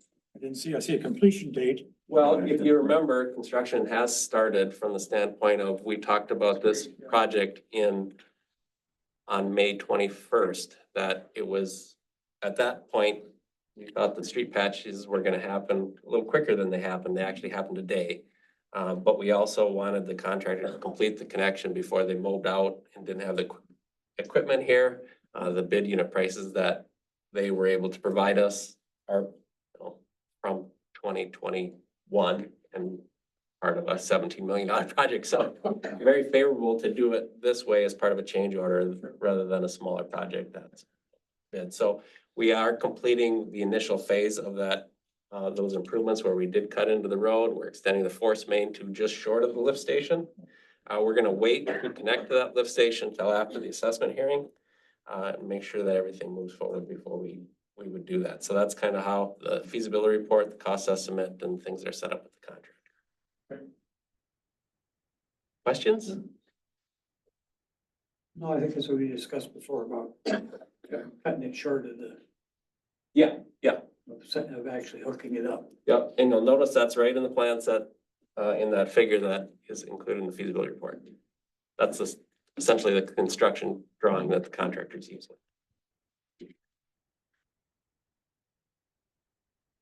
So this, getting back to the cost, the 67,000. So that's what we could expect from a request in from Fitzgerald. It will be incorporated into the larger project via change order. But Okay, yeah, Okay, yeah, ultimately no, their cost would be about 55,000. 55, yeah. That's the construction cost. The only cost there that we don't have, a true quote yet from, aside from just a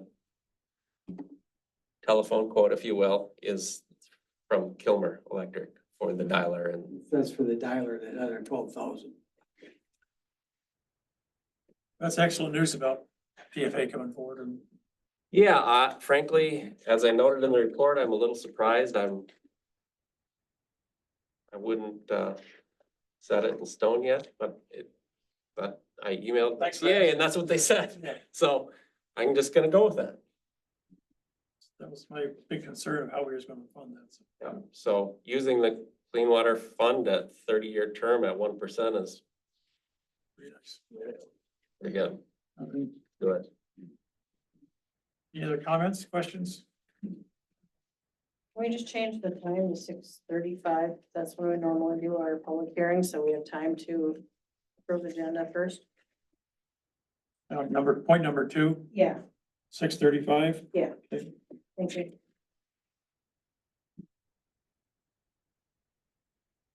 With no other comments, do a voice vote here.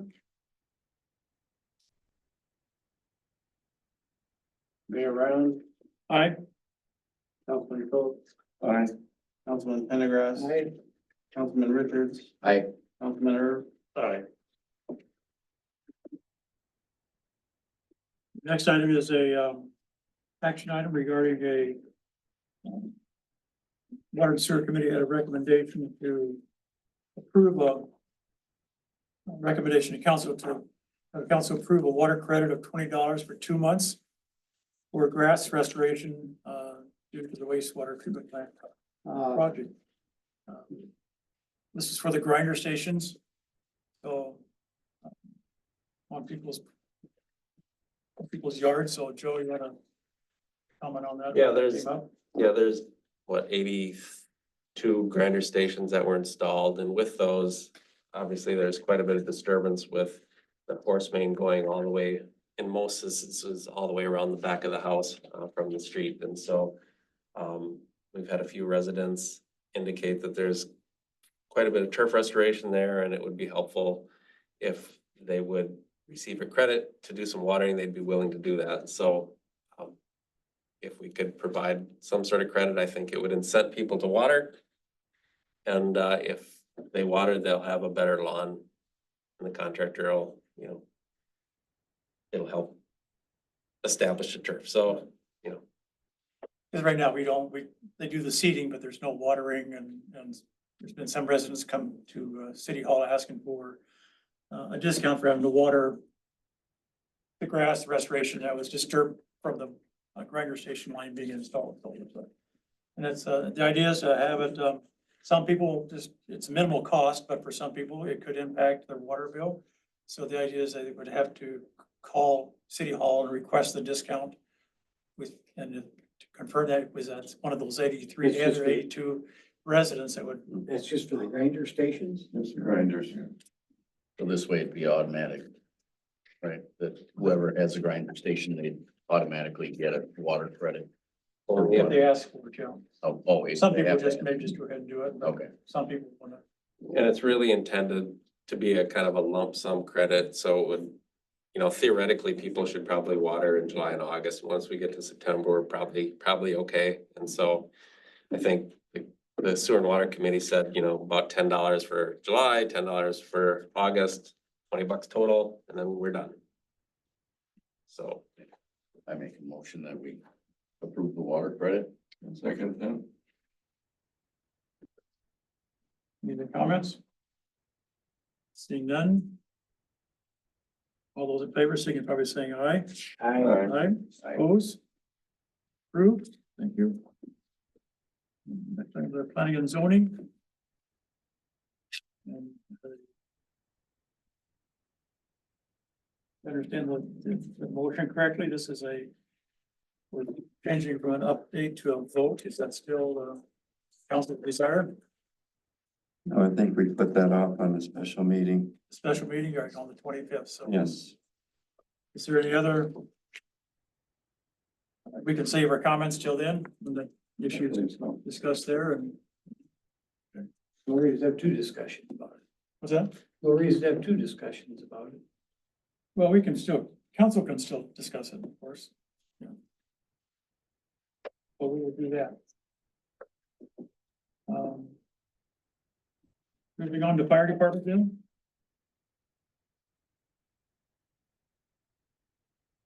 We have a Chris Bueller as a resignation. I make a motion, we accept Chris Bueller's resignation. Second. All in favor, signify by saying aye. Aye. First responders, Chris Bueller was also a first responder, so I make a motion, we accept to approve his resignation from the first responders. Okay.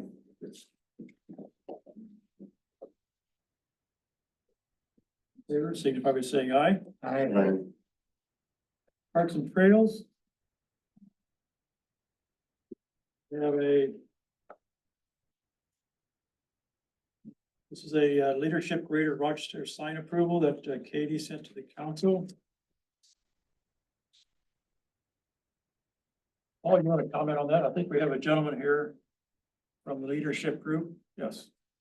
Why don't you come on up and you can share your comments with us first, and if there's any questions, we can ask you of them.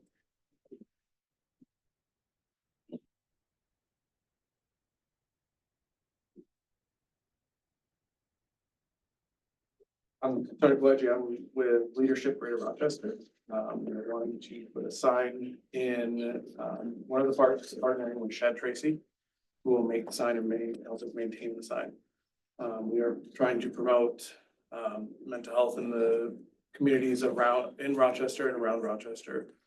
And helping people find help that they may need to, begin their journey, or if they're on that journey of better mental health. Olmsted County has partnered with Credible Minds. And through that website, they are helping people find resources in Rochester and around Rochester and the communities. That sign would speak to that and also provide a QR code for people to scan and go to that website. So in the packet, there's some pages from PowerPoint, but I think I want to draw attention to the sign itself. It's, I believe this is correct, there's 3 signs on the post. Here we can see one sign, 3 things. One sign, the 3 segments, right? Correct.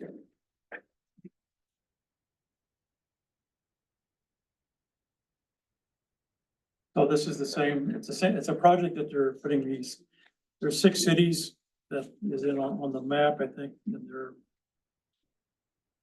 trying to put one sign in each of the 6 cities, so we're going to select either one, so with the 3 different languages.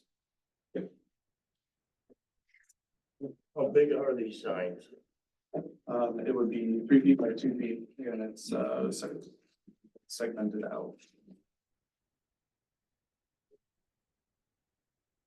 Are the signs ready, or what's the status of the installation pending approval, of course? Pending approval, we would be able to, it would just depend on Chad Tracy. We have the design finalized and everything was done, we're just waiting for approval.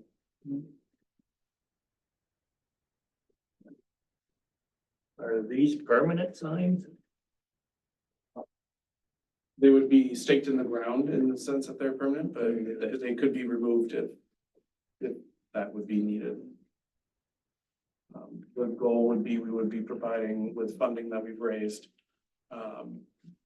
money to maintain the sign as needed, so in case there was vandalism or storm or something to that effect, it wouldn't be a burden on the city.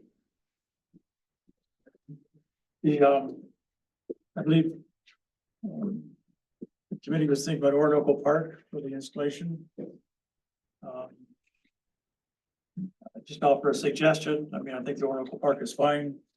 I think that the, putting it here around the community center downtown might, more people might be able to see it on a daily basis, but.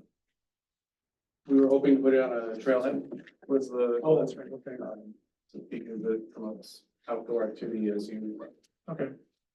You know, but we can absolutely take that under consideration. I can take it back to the group that I'm with.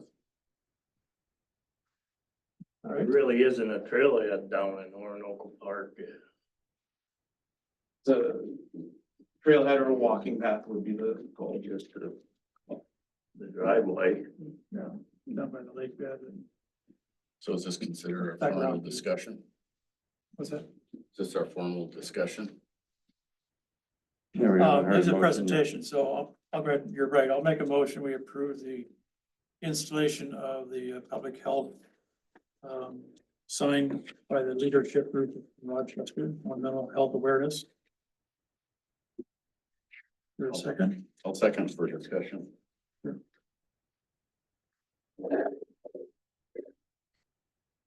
Yeah, as far as discussion goes, my feeling that there is on it is our parks are public parks. And the parks are open to anybody that there is right now.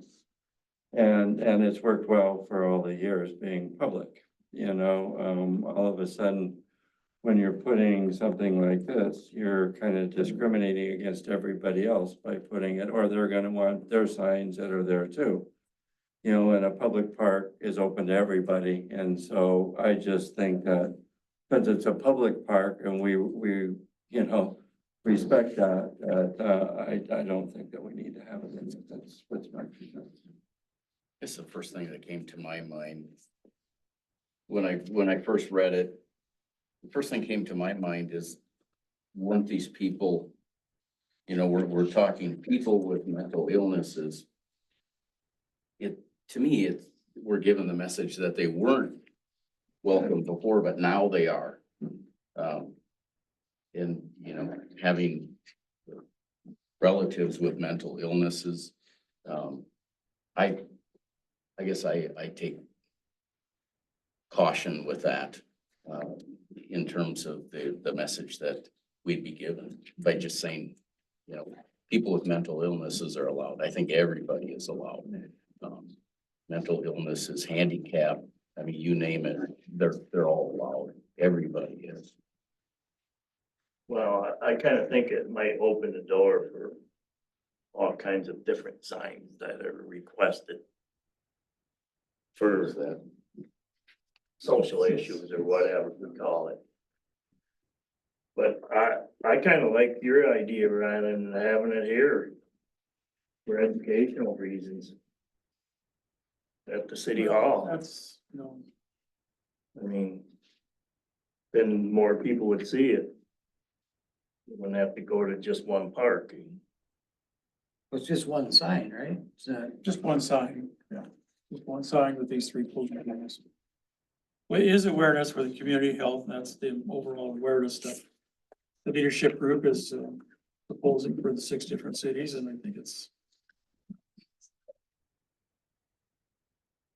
I think we all recognize that mental health is an illness, and I think that's something that needs to be, we're not promoting it, but we're making, here's some things for people to be aware of, that they maybe have not talked about, or brother or sister, or mom or brother. We put a sign in the next park, one for respiratory health.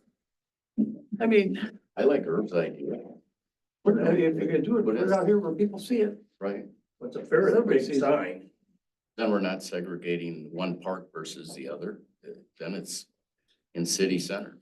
Pretty big sign, 2 by 3. Probably not something you're gonna read, That's about like, not something you're gonna read at 30 mph.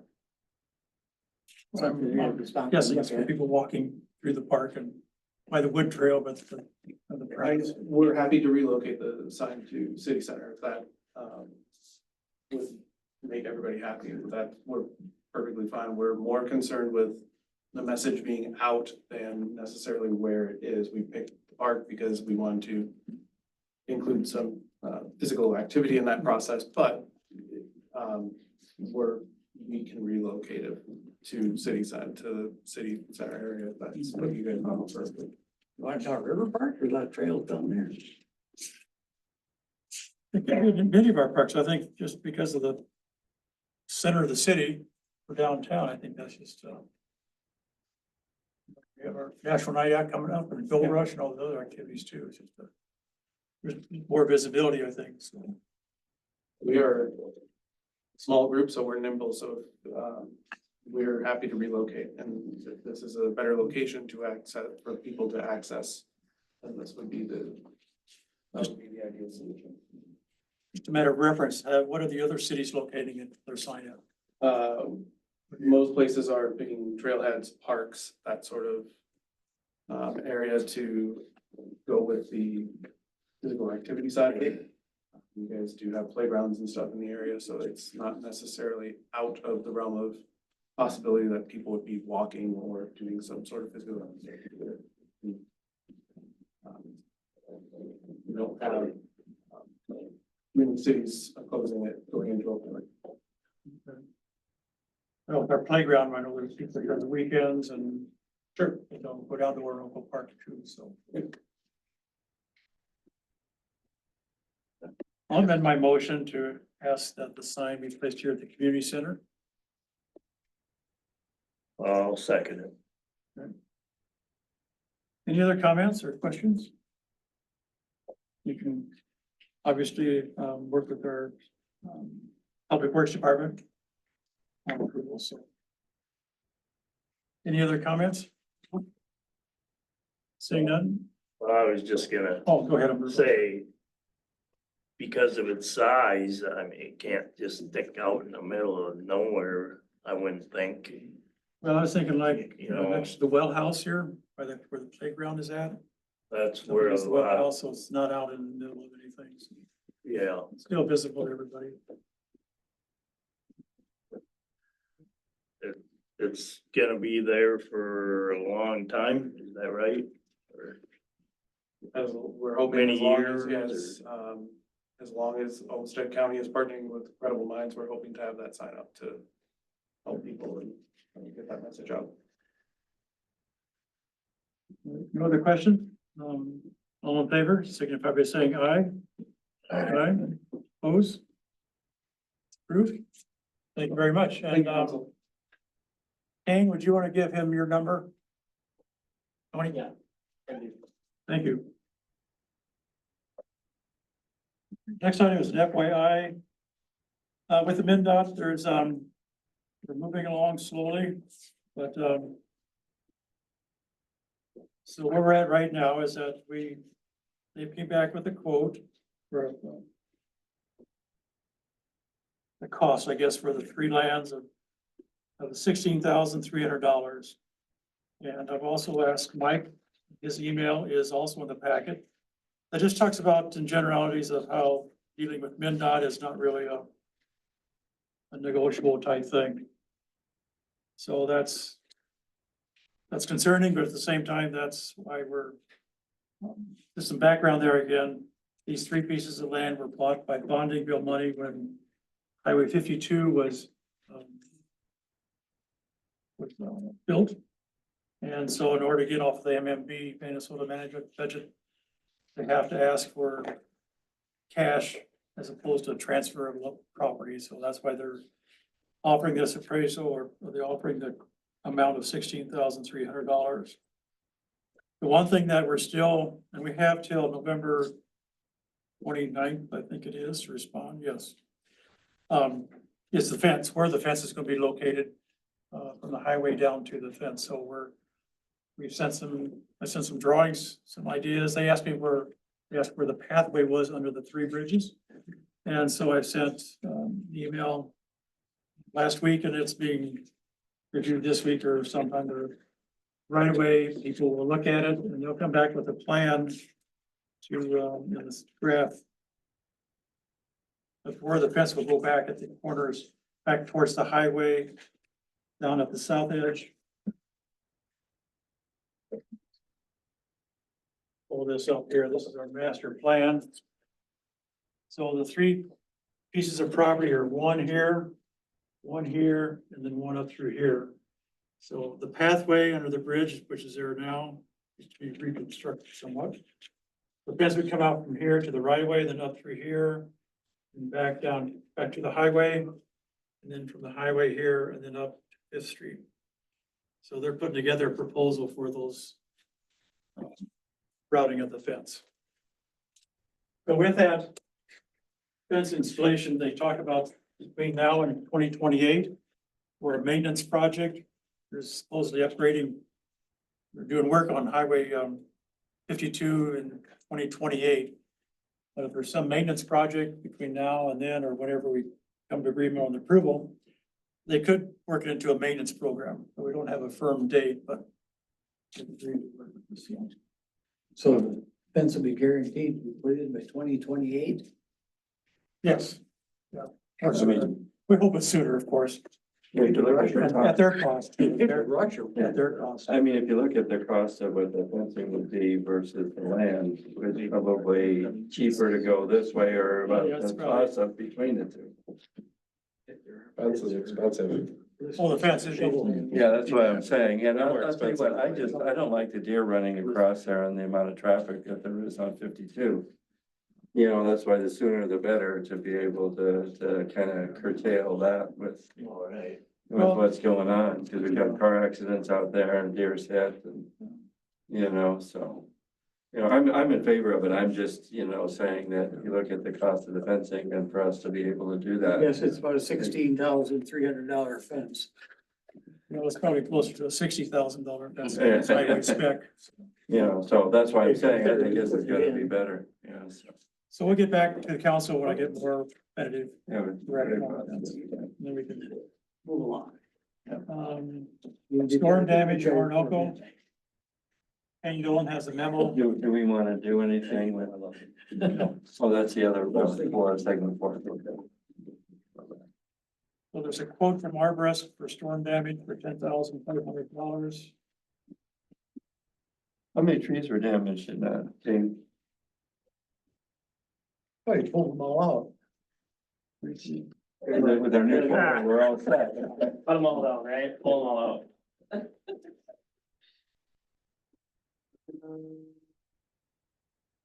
How many trees were damaged with that? So I haven't seen pictures or anything that's over there. It says 9 basswood and. Where did I miss that? Arborist quote. Okay, so, okay. Yeah, there's more than that too. Those are some of the significant ones that are hung up that require a bucket truck, climber, and a clam truck. So our contractor, the Arborist of Rochester, they came out, assessed the site and gave us an idea what it would take to take care of them. So that's what you see in front of you tonight.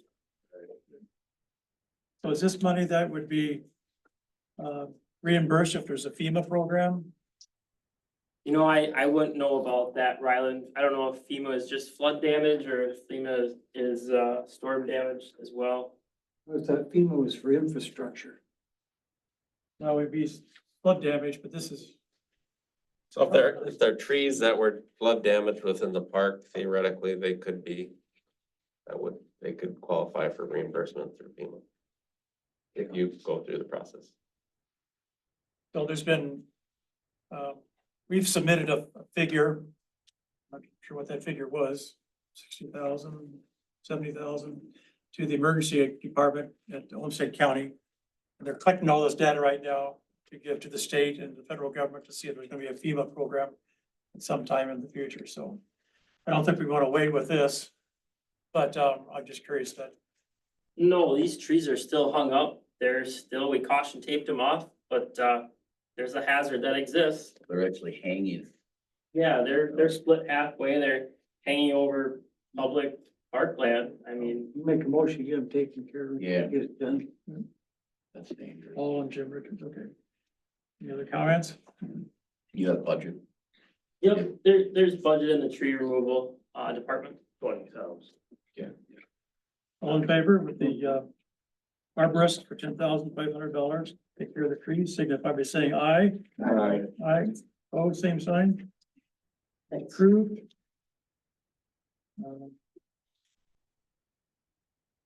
Next item is a resolution 2024-25.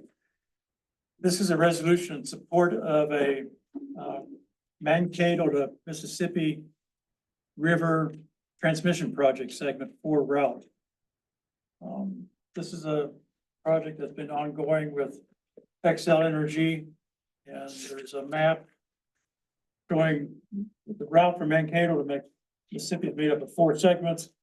We're in segment 4.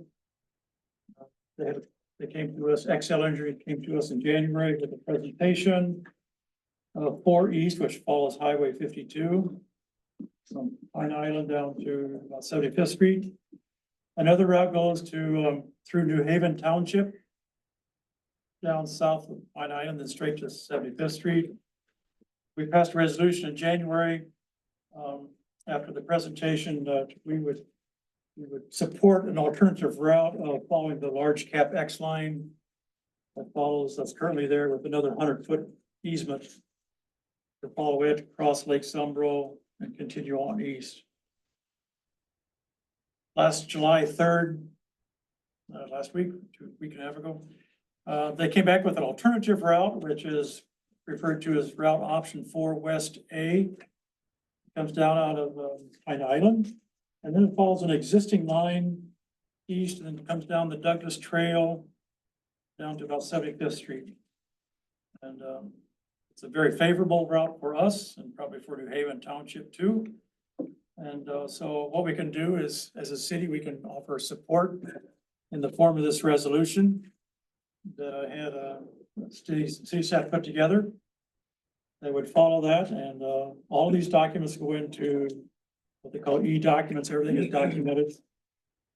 So this resolution is support as the alternative route for the new single circuit 161 kV line route, option 4 West A. That's the one that comes, that's the one that's coming out with X's on it. Douglas Trail, right? They go down Douglas Trail instead of through Lake Shady. Yeah. With that trail, they don't have to buy any easement. They just replace the poles that are there with some smaller poles that will handle both. And there'll be 2 161 volt lines on that route. So there's an existing pole already there and that. There's poles there, but they're Old old. West A. There's older poles, they just need to be replaced, but there's no right of way, so, I got a question, Ryland. yeah. Okay, on the resolution, which I think is great, but I'm wondering if we shouldn't, put down for route that we should put and identify it as option 4 West A up here on that, so that we With could, the title, yeah. yeah, we can, Yeah, I would definitely do that, because that way, otherwise it could be confusing by looking at a route for it. I just wanted to make sure it don't come down through the lake bed. Yeah, that's what I'm saying, so yeah, let's make sure and make that. we'll add that to the title. Okay. There goes the right of way fence. So- Well, there was a meeting in, Hold on. What was the correction? We want 4 West A, okay, which is what we're agreeing with, to be up there, in the resolution to support that. last Thursday, there was an open house, XL Energy at Pine Island. I went up and spoke to it, and I shared comments, and that goes into the record, my comments. But I've also went before the Public Utility Commission about 6 weeks ago and shared some comments as well. So there's plenty of records. This alternative route around Orinoco has been well received by the commissioners. It's been asked about in meetings, so I think that's very favorable from our perspective of, and the challenge we have is where our objection is just the view of Orinoco Park. Absolutely. There'd be like 8 to 13 posts along that Highway 52. No. They'd be crossing over 52 a couple times in Orinoco, so So they're along, it's about 2,000. It's about 2 miles from city limits on the north to the south. And the park is about 4,000 feet that would be impacted by this, so. Yeah, so I'm really excited, and also the New Haven Township Supervisor, they're also glad to hear that they're considering this alternative for West A also. That's most logical. They already have a Seems utility that way. line there. My conversation with Xcel Energy, they were saying, they seem pretty high on it, so we'll see where it goes. But this just kind of continues to support that, keep it in front of them, so. Okay. So we need a resolution to support that. The resolution's there, yeah. You make a motion, Paul? Yeah, I'll make a motion to support line West A, I believe it's called. And I'll second that with the correction that there is where it says for West A in the resolution. Any other comments? Seeing none, we'll call the roll for vote. No, wait till he gets back. Jim's gone. Councilman Richards. Oh, okay.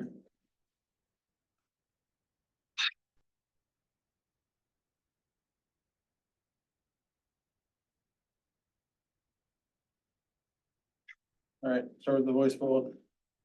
Mayor Ryland. Aye. Councilman Paul. Aye. Councilman Richards. Aye. Councilman Phillips. Aye. Councilman Irv. Aye.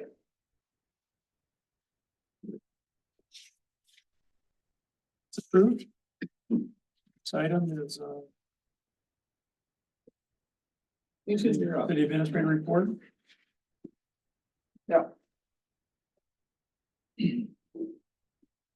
So it's kind of a snapshot from previous month and a little bit from, I think some stuff from June, because I was gone for the last one as well. We did get iWork access permissions to City Hall and P and Z Commission for permit reviews. We got new credit cards from our bank that we were banking with. We were able to get a higher limit approval with them to satisfy the needs of the city employees to be able to do their jobs efficiently. All staff has been issued their new credit cards with the old ones being turned in and being canceled. After payment, let's see here. The new city employee policy manual is in its final steps for being updated. I'm gonna try and do a work session with it. I received it from the Flaherty and Hood HR staff, who has been helping working, putting it together. We'll make sure we have it reviewed by staff and council in that work session, before bringing it hopefully before August for the council meeting for approval. City code enforcement updates. I spoke with iWorks about their code enforcement software, which I was unaware was part of our package. So we're gonna be using that because I looked into code enforcement software as being the code enforcement officer for the city. It's pretty functional and works just as well as I believe any other software that I've been proposed from other companies, and won't cost us anything. So it's already, from my understanding, it's already part of our permit that we have with iWorks. So I'll be using that. Second part, resident nuisance house. This was the Mary Nash house that was talked about the P and Z meeting, given an update there as well. An administrative warrant was served on the resident, to the resident for the inspection of the property by CMS. Our building inspector, Randy from CMS, as well as the Olmsted County deputy and I served that, went into the residence. And I kind of left at the entrance of the house and just stayed there and walked back out. Randy and the deputy went in, took some photographs and completed his inspection of the whole property. The report Randy filed, he failed the outstanding permits that were on the property. Two of them, there was one that was approved, that was the demolition portion, because they did technically demolish part of the house. But the other two were failed. And there was a notice placed at the property, basically, and it's put in the packet here stating it's unfit for anyone to enter, or remain in there. So with that, we kind of you have to figure out your next steps. Can I jump in there? Yep. Yeah, so on that, the next step, I think Jason, I don't want to speak for Randy, he's not here, but he was declared, oh, he is here? Hey, Randy. Never met you. You want to say anything about in person? Yeah, I was gonna have him give, his report of what's Yeah. Yeah, thank you. from there. So thank you for. Well, how's it going today here? A lot of you know me, Randy Bolton, building official. So, Jason just gave a quick spiel about that, we went over there. Hold the mic up to you. You can take it on the holder. Right. There we go. Thank you. Yes, so Jason, kind of described briefly that, dilapidated house, we went out there on June 27th. And, with the, sheriff's office, personnel. And, if you've seen the report and all that stuff, read it over, I'm sure. And so it qualifies in the building code as a unsafe building. And so the next day I went ahead and posted the placard on there's 4 buildings out there. One's a single family dwelling, of course, and then 3, I call them sheds. So I posted the unsafe placard on those. It's not fit for use or entry, any of that stuff. And we noted that there's all kinds of debris inside the house. It's about 3 foot high worth of household materials. You can't easily walk past the front door. There's multiple things going on. You've got critters in the place. The roof is in poor shape.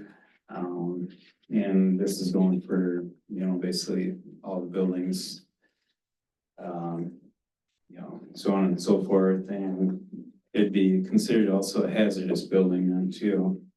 If you look in the state statutes, 463 section. So I think that gives kind of a clear definition of what kind of building it is. It's dilapidated. My thought is it should be raised. And that's pretty much what I have to say about that. There's nobody currently living there, so.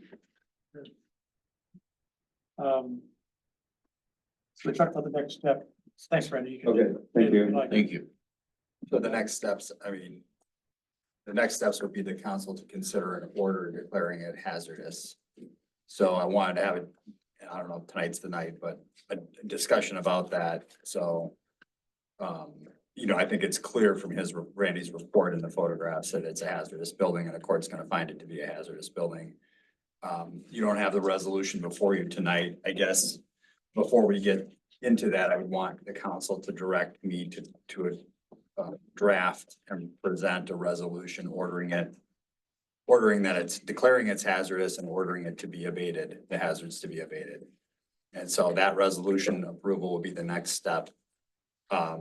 Based on Randy's report, if you want me to do that, you should vote to direct me to prepare that, and then the council will address it at the next meeting. I think it might now be the appropriate time to discuss the costs involved with this. So the costs, the way this will work, especially based on Randy's report, that really it has to be raised. It's pretty much not salvageable in any real, in theory, you can salvage anything, right?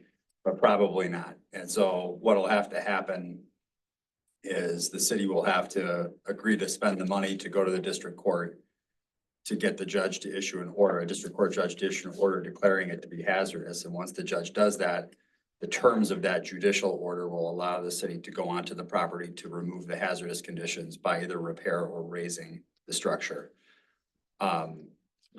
To get it to that point will be expensive in court filing fees and legal fees, but the real expense then will be raising the property. So then the city would then have to hire a contractor to enter onto the property to do that work. And so the financial part of it is, and this is really all I want to say is, all of that cost and expense leading up to the point at which the building is demolished will be borne by the city. And then the statute gives the city the right to seek, recover the funds from the property owner. But the method for doing that is either basically traditional collection methods, such as you get a judgment and you try and enforce the judgment with things like a sheriff's levy on earnings or, you know, sheriff's levy on personal property or a collections action, which is rarely used in this circumstance. Usually, the second method that the statute gives you is to charge the cost to the owner and then specially assess any unpaid charges to their taxes. And so if you do that, which is the normal course, and the reason for that is it's this, you know, if you pursue collection methods, you might not never get much, and it's expensive to do that too. The assessment's not expensive, and you get a lien, a judgment and a lien against the property for the amount that you spend. And so I just want you all to know that, you know, and then that would be attached to the property, recorded against the real estate, certified as a special assessment by the county. And then once that's done, if the property, you know, they'll either pay the special assessment or the property will go tax forfeited, and then you might recover something at some point, but it'll be in the future. So the problem with these cases is the city has to front the money now, and you might not get it all back, or whatever you get back you might not get back for a long time or considerable time. So then there's no guarantee you're gonna recover it. So I just want you to understand that going into it. You know, I know that Orinoco's got a tight budget, and that's come up in a number of contexts, so it's important that you understand that.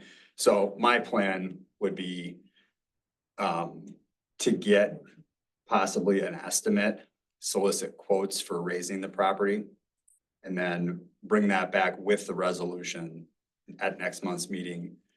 And then you can adopt the resolution, but then you'll have some, you know, just because you adopt the resolution doesn't mean we have to proceed with a court action. And then, you know, you'll have some idea of what the cost will be at that point. I mean, we've done them, you know, the Islamic Center burned down in Winona. I remember that was 15 years ago now, 13 years ago, and it was extremely expensive. I mean, it was asbestos, and just the demolishing costs with the asbestos involved was well over $100,000, might have been $200,000, and this was 13 years ago, so double that. So it's probably not that. It's just a residential house. Basement, it's a slab. It's just a residential house, and the orders that I draft always say, raise, clear the land, and fill in any holes so that it's safe and vacant land. And so, but we don't know the cost. I mean, it's a house. I know in the Tilford situation, none of you were on council other than Ryland at that time. And we got an estimate at that point, and it wasn't terribly, you know, at that point, he just had a half-built house, and it was not, he was under construction for a very long time with the story of that one.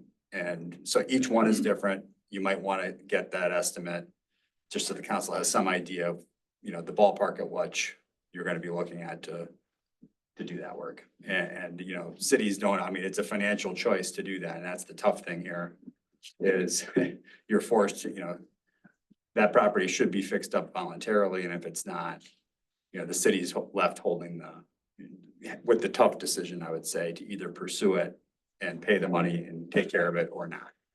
And that's a tough decision for a lot of cities because they might have a lot of hazardous properties, and each one, I mean, you have to spend that on each one if you want to pursue it. So, but flip side of that is the photographs were pretty, I mean, it was bad. I mean, it was just bad. So anyway, that's all I have. So is the council okay if I prepare the resolution and, Do you need a motion for I that? make a motion for that, yeah. I'll second. I guess my question is can you give the citizen the notice and give them some time to do it themselves before you go and do this? well, we've spent years doing that, but yes. Well, I'm just saying, I mean, No, I mean- instead of the city spending on. It's been done, yeah. Yeah, I mean, We've worked hard, yeah. Wow, yeah. absolutely. I mean, so here's what's gonna happen to answer the question. So yeah, I mean, you'll serve them. They're gonna get served with the notice. I'm gonna draft up a notice letter for the August meeting, you know, and we'll probably get them that too, you know, a week from now, so 3 weeks before the meeting. So they'll be able to come here and address the council. And then if the council issues the order and wants me to move forward with the court action, then that takes, you know, I won't get it filed for 2 to 4 weeks, and then it'll get filed with the district court. And then they'll give them even more time, and then the judges frequently in their order give time. The judge will say exactly what you're saying. Right. They'll say, well, we agree, it's clearly hazardous. Doubt, I mean, but But, you know, if the property owner one of two things happens, either the property owner shows up and says they want to fix it up, you know, whatever. The judge always gives time, and I'm not generally opposed to that because it's in the city's interest. If she does it. That being said, at least half of the time, they don't show up, and it's just a default judgment, and you get a judgment. The other option here is this is just tough, and we had to get a search warrant for this. And we had to go to and we had many dialogue, not me personally, but the staff and, you know, much dialogue with her and the gentleman that's helping her. And they made us get a search. They wouldn't even consent to an inspection, even when they obtained a building permit that needed to be inspected. Building permits get inspected, so that tells me where their head's at. I mean, the other way to go about it is they just consent.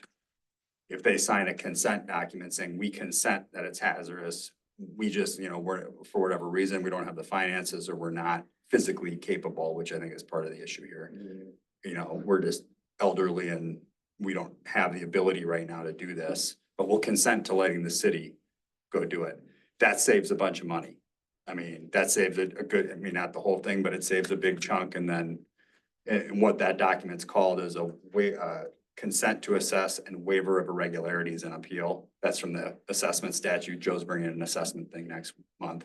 And they would just basically consent to letting you assess their property.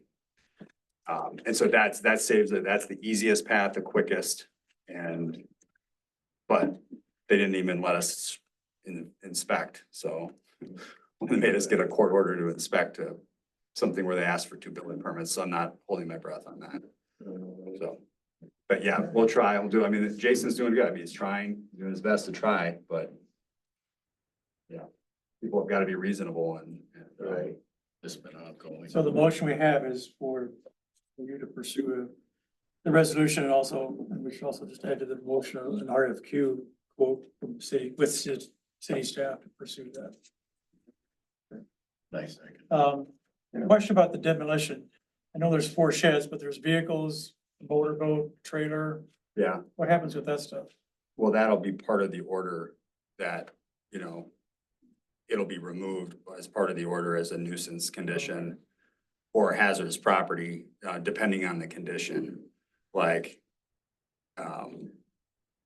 you can't have a junkyard. It's not a permitted No, use. I So that would leave it to we be a just need to junkyard. make sure Steve and Mary know that's. Yeah, it'll be addressed, it'll be lumped in and addressed in the order, but, yeah, and I'm not sure, you know, the other thing you should recognize is the city doesn't have an obligation to make this pretty. We're just gonna make it not hazardous, and it might not satisfy, you know, it's not like we're gonna plant beautiful flowers and, you know, it's gonna. Describe making it not hazardous, that'd be like putting a fence around it, so. Right. Public wouldn't have access. Well, that's what happens Be able to see it. in a lot of cases, you look at it, you say, well, is there a way to make this non-hazardous without going to the expense of tearing it down? They generally put a privacy fence Board it around up. it. I mean, board up the windows, board up the doors so nobody can get in. I'm not sure. I mean, we'll have to work with Randy privately about that. I'm not sure that's gonna do it here. The roof is caving in. No, and I don't think that's fair to the neighbors too, No, it's not. to fence that off. Can that, be burned by the fire department?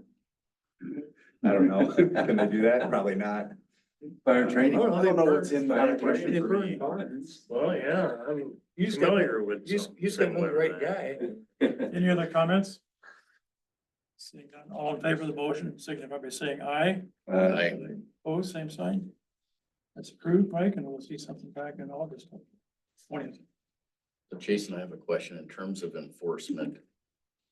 There's a number of properties on our street. There's one that's actually been vacated, and I think it went back to the bank where the grass is up beyond the main floor windows. And there's some others that just are not mowed. The grass is at least knee high, but in the house I'm talking about, it's probably to my waist. So what's our enforcement for Send me that? some addresses. I haven't had time to get out. I'll and do send the them. enforcement, But Yeah. when I do get people sending me stuff, that's when I can get out and Yeah. can start to address the stuff. So Yeah. send me any addresses of code enforcement issues, and when I get time, I get out there and do what I can with them. So Yeah. I don't know how that would work with a foreclosed house. That's something. Well, I know in the past, the city has mowed Yeah. and then charged. I don't know how it works with a bank owned, charge the bank, I don't Yeah. know. We can figure it out, but. Yeah, cause there was one that was bankrupt Yeah. and they mowed it like Okay. 3 times. Yeah, cities do that. I mean, what's in you have to look at your nuisance code. Yeah. And a lot of times they'll have an allotment, an allowance for that, but you have to send notice, and if it's, you have to find out who the owner is and send them notice. So like the bank would be the owner. and They're the that's- owner. There's even a paper on the doors. Yeah. Okay. Yeah, just send me the information for those, which residences they are and Okay. what's kind of going on and I can follow up with that. So, Okay, next. all right. So the next topic here is for the finance clerk position. I'll read my memorandum here. At the beginning of my appointment with the city of Orinoco, there was a vacant full-time position for the city that needed to be filled. I was advised that I should look at the needs of the city and determine what the position should be.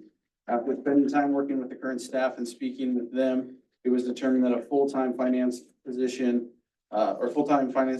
was needed for the future growth of the city. After creating a job description, it was posted and advertised across multiple platforms. After being open for 1 month, there were 17 resumes received. Of those applications, 8 were selected and as qualified. Those 8 were then scored and given a ranking. The top 6 candidates were contacted, 4 of which responded for interviews, 3 of which showed for interviews. Those 3 candidates were ranked on their interviews. The top 2 candidates my typing was off here. The top 2 candidates are listed as candidate A and candidate B with the following summary for each. Candidate A has previously worked in government finance for multiple years, approximately 10 years, with a specialty in utility billing for 7. This candidate has experience in collections processes, payroll, general ledger work, accounting, budgeting, and finance operations. Other city government experience includes administrative assistant work as a supporting staff member for various departments. This candidate has also served as business administrator and facility manager for 5 years. Candidate A has experience in several accounting systems and utility reading systems, along with advanced experience in Microsoft Office programs and other office equipment. Candidate B holds an associate's and bachelor's degree in accounting and tax specialist. This candidate does not have experience in government finance. However, this candidate has spent over 10 years in an office setting working as a claims recovery supervisor and a research program manager. This candidate has experience in customer service, working with billing claims and audit reconciliations, and budget work with expected revenues and payrolls. Candidate B has experience supporting various staff members throughout their professional work roles. They also have advanced experience in Microsoft Office programs and other office equipment. After conducting interviews, reviewing scores, speaking with the interview panel, I'm recommending the city council that candidate A is offered the position of finance clerk. I believe that candidate A will be able to start with the city with the most hands-on experience and would be an excellent fit for the position. Based on the candidate's education and training over the years, along with hands-on experience, I feel that they meet all the qualifications and would be able to successfully perform all essential functions. I request to contact and offer candidate A the position tomorrow, 7/17/2024. If candidate A declines the position, I believe candidate B would be a qualified second choice. I would request to contact them if candidate A declines the position. If both candidates decline the position, I would recommend posting the position again for more candidates.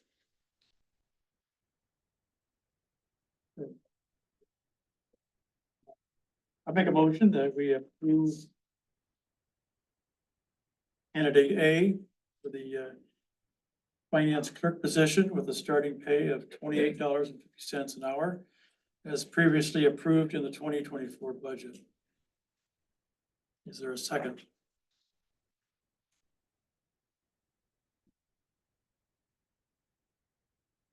I'll second it. Second, Irv, thank you. Like some discussion on that. So we got a second. Go ahead. So, Jason, I wasn't a part, just so everyone knows, I'm on personnel committee, but I wasn't a part of these because of my work schedule. My question is, have we looked internally Has anyone internal had the chance to interview for this or apply for it? Apply, yes, interview, no. Okay. So is the person, was the person not qualified or? Correct. I understand. I did not feel that they met the qualifications. Okay. A financial clerk or admin assistant? Because I know for the record, we approve admin assistant, but this is financial clerk. So would the internal person, and I'm not sure who it was, but would they have fit the admin assistant role? My understanding was, Into this? sorry, my understanding was that the admin assistant description was a placeholder. Again, as I mentioned, you know, trying to figure out what the city needs and to be able to work with what the city needs. So the admin assistant, from my understanding, talking to staff back in the day, was it was just a placeholder last year as a title, wasn't anything set in stone. I would have to remake an entire job description. There's no job description for a full-time admin assistant. But we do have a job description for admin assistant, right? We have one for a part-time admin assistant, correct? I would assume the roles would be. What was approved for the budget was a city staff person Actually, for 2850. yeah, we actually approved that a full-time admin assistant. You know, if we look at titles, but I just am concerned if we're not looking internal first. No, You know, because we have said that we will promote from within, we'll give priority from within first. So that's my concern. I'll say the only internal applicant we have is still under the 3-month probation. We're still working on trying to get them trained up on the current job that they were hired for. And so we want them to focus on what they're doing. And my comments are, you know, and I interviewed with these people, so I know and can speak a little bit. My main concern is that, the training that we were trying to get taken care of for the 2 people, which is you also, Jason, hasn't been completed, and all of a sudden you're adding another person, so you're gonna have 3 people that you're gonna be trying to train at the same time. And especially coming up in the budget situation, the way it is now with our budget coming up, I'm just really concerned that we're not moving ahead. All we're doing is adding more water and going underwater. And I would still like to turn around and interview the internal person, even if we turn them down, to at least give them that opportunity to have the interview, to be able to see how they rank along with this. You know, so, and again, even going out and, you know, a lot of times when in the past that, you know, I don't get the exact person once I interview or put on an application or a job offer, or not offer, but, you know, a job requisition that there is, that, you know, I'll put it out again and see if I can't get more people to come in and see and take a look. Use this person as one that would be there as, you know, maybe a final round to go and just see what you come up with. You know, I just don't think we need to jump as quick as what we need to, you know, at this point in time. And I think training that there is right now with Mary and with you is very important. And I'll counter that by saying I think that this person that I'm recommending comes in with a lot of qualifications where training will go quickly with them. And yeah, there's still things that I need training on and Mary needs training on, and it's gonna take a lot of time to do that. Any job I've worked in, it takes months of training. And unfortunately, we are so busy that, you know, our time is limited with that. You know, we try to get time to be able to allow for us to have, you know, unbothered time during the week for a section of summer, and that was not granted, and that's fine. But it's one of those things that we look at and go, okay, based off of the qualifications and expectations that were listed in the posting, the candidates that were selected meet those. And this person is definitely qualified to fill this position, hit the ground running, and be able to step in and help with a lot of different aspects to help ease some of the burdens off of me and off of Renee, so that we can, you know, quickly get them trained up and continue our training with the rest of the staff that's in the office. Yeah, this candidate qualifications, I think is very adequate for the position that you guys are looking for city staff. I mean, 10 years of government finance and that is the most experience we have in our city staff right now. So I think that bodes well for helping us where we're at and where we're going to grow and we're definitely understaffed. There's no question about that. We're working towards that with Mary at her part-time. But I do think we need to step it up and be prepared for what's coming down the road. But at the same time, right now, it's a challenge for Renee to keep up with all of the quarterly government state reports, plus payroll and all those other things that just doesn't allow her to do a lot of other things. We're barely getting by with what we're doing, and she's doing a great job. But this would really complement city staff, and I think our taxpayers would deserve to have more experience in our city staff. I think this is a great opportunity, and she has all the other experience with administrative assistant to fill in, and so I think it would be a great add, and I think this is something that would benefit the city and the taxpayers and everybody that comes into the city office. So I just want to make a comment too. My comments were not a negative at all on Renee. I think Renee's doing a phenomenal job, okay? And so there's no ill will or negatives whatsoever. You know, and I think that ultimately, I agree, we do need somebody. I just wonder if we're not jumping too quick with this. And the timing is just not, to me, the right timing that there is to go along with it. I think we should get some more candidates to review things and take another 30 days and see what we can come up with. You know, and see, and still be able to offer that, I'm sure, to this individual. I don't understand your comment about more candidates with potentially less experience. Well, we don't know. If we turn around and you put out just an administrative assistant, you might end up getting other people that will respond to it. And on this one, we didn't do that. We put it down as a finance person, not as an administrative assistant. Yeah, I don't quite follow the thinking, but at the same time, I think it's just, we need a finance clerk. Every city has a finance clerk. We've never had one. If you look at the cities our size,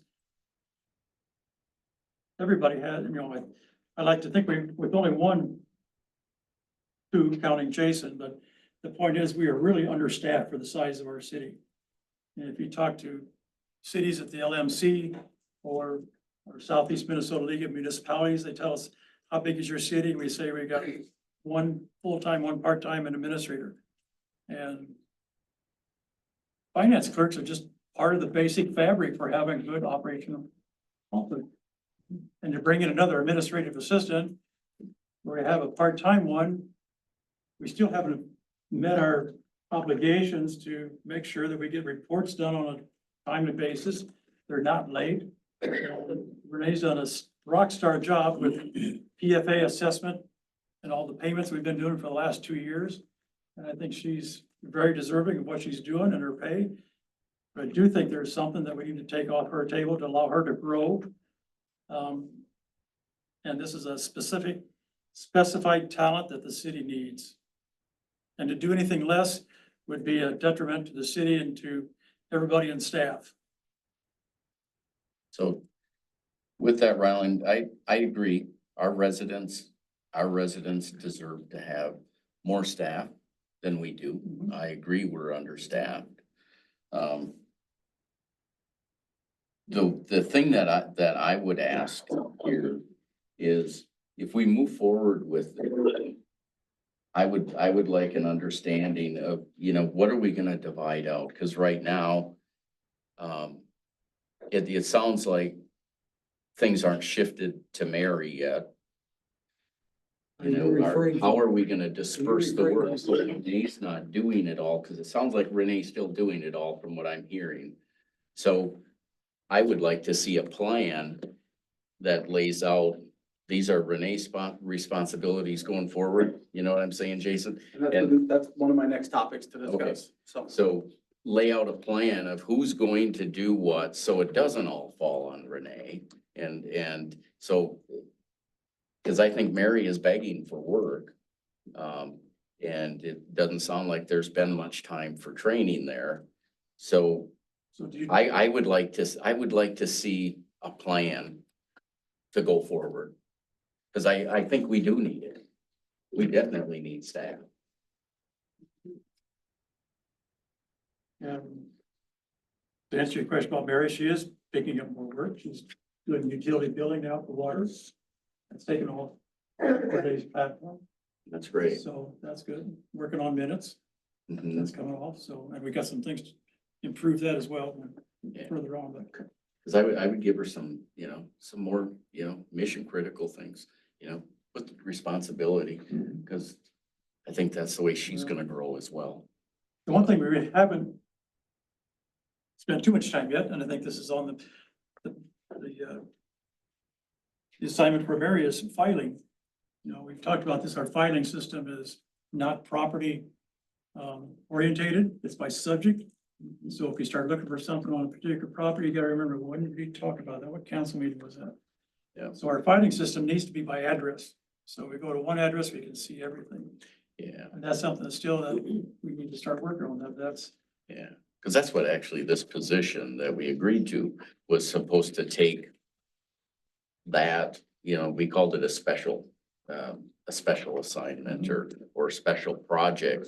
And that special project was, pulling all these things together so they're in one file for one address. But I agree, it needs to be in one spot.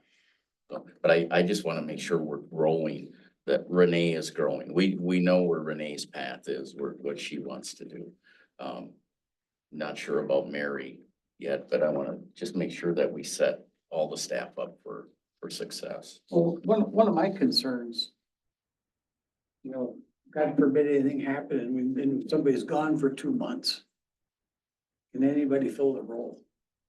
I mean, to do the duties, if something happened, Renee, can anybody fill the duties if she was gone for 2 months? So the cross training needs to be for everybody. And we did. Everybody needs to know, everybody needs to know everybody's jobs. Mhm. One way or another, to a certain extent. And the cross training, I think, is very, very important. It goes along with that. And I'm just looking at, the amount of progress we've made with that cross training. And again, I know we need people, Ryland, that there is, and the right person. Again, I'm looking at who this is and, are there other people that are out there? It's, in the timing too, to make sure that we have the cross training done. I just haven't seen that up to this point. Paul, to answer your question, yeah, I feel confident with our staff that if somebody went down for a little bit, we'd be able to get the job done and continue on.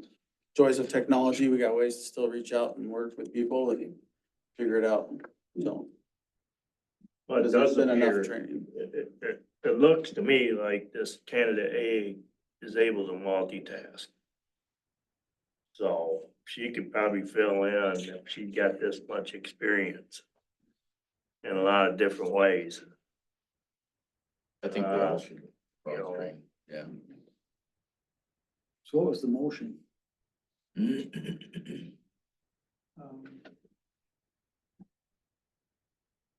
Exactly. Wow.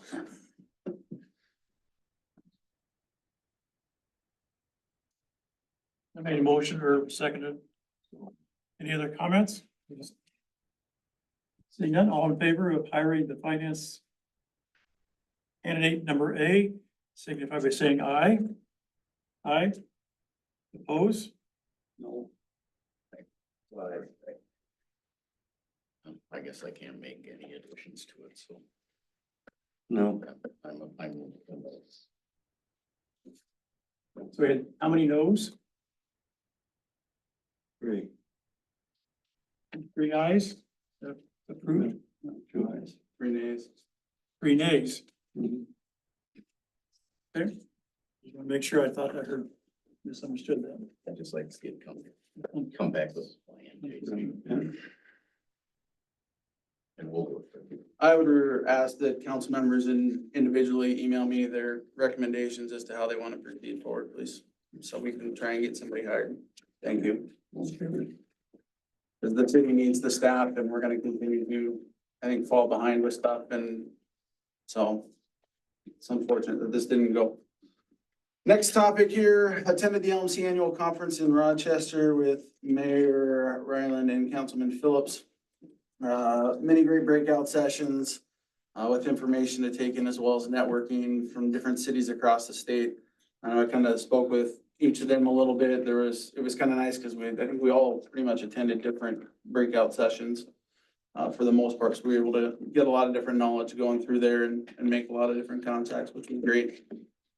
The next one on here, which kind of went with getting that plan together for, job descriptions. So this was mentioned, having a position analysis and wage study conducted for city growth.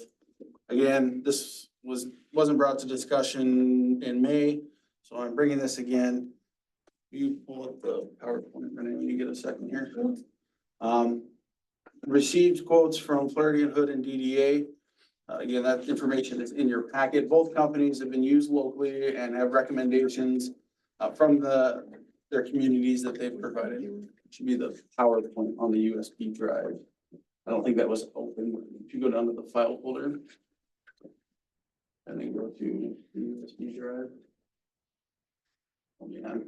Down there, and then right click on it on job study presentation and see if we can open with. I don't know if that'll open because it's Microsoft and having that account. Yeah, so let's close. Right click open with. If it gives us the option for choose another app. Let's see what we got. Perfect, it's not gonna give it, so.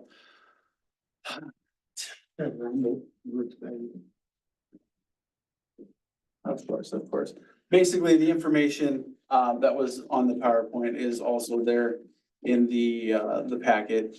Was gonna read through, just basically cover what they did. I'll start with the Flaherty and Hood since that's the first one. Flaherty and Hood provides a job classification and compensation study. Cities are required by the Minnesota Pay Equity Act to make sure that they're in compliance with job pay rates, as well as other objectives with that. And it kind of says on our first page there, breaks all that down. Going through there, it talks about their organization and then their base timeline. They provide a good timeline here of their services. What they'll do is they'll come in and phase A is a review phase, takes anywhere from 0 to 2 weeks. During that time, they also do introductions, 1 to 3 weeks. And that's where they start to get job descriptions and start to really, dive into what we have now and what we may need. Phase B is the employee presentation. They prepare a PowerPoint to present to the employees explaining the job classification and comprehension study, from weeks 2 to 4. Phase C is from weeks 3 to 8, and that's where they do their job analysis. They draft and distribute different job questionnaires for the employees, addressing their skills efforts. Kind of does an overall review of everything, and then they analyze the questionnaires that they put out. Phase D is from weeks 4 to 12. That's where they do their organizational analysis and they review the different topics such as the mission, nature, and purpose. Which I don't know that we have a mission statement, organization and reporting structures, and a variety of other things you can see there. They also go over the organizational questionnaires. And then phase E is weeks 8 to 14, where they provide a job evaluation. So they review current processes used to evaluate skills, efforts, and responsibilities. They go over their current job evaluation system. And then they give job-specific things such as establishing a draft spreadsheet that systematically and objectively assigns points for each job using factors and sub-factors. And then they, determine Fair Labor Standards Act exempt status of different jobs.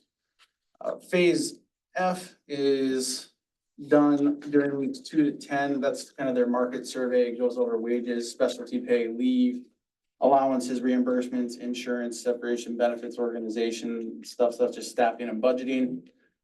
Phase G is weeks 12 to 14. That's their pay structure and schedule.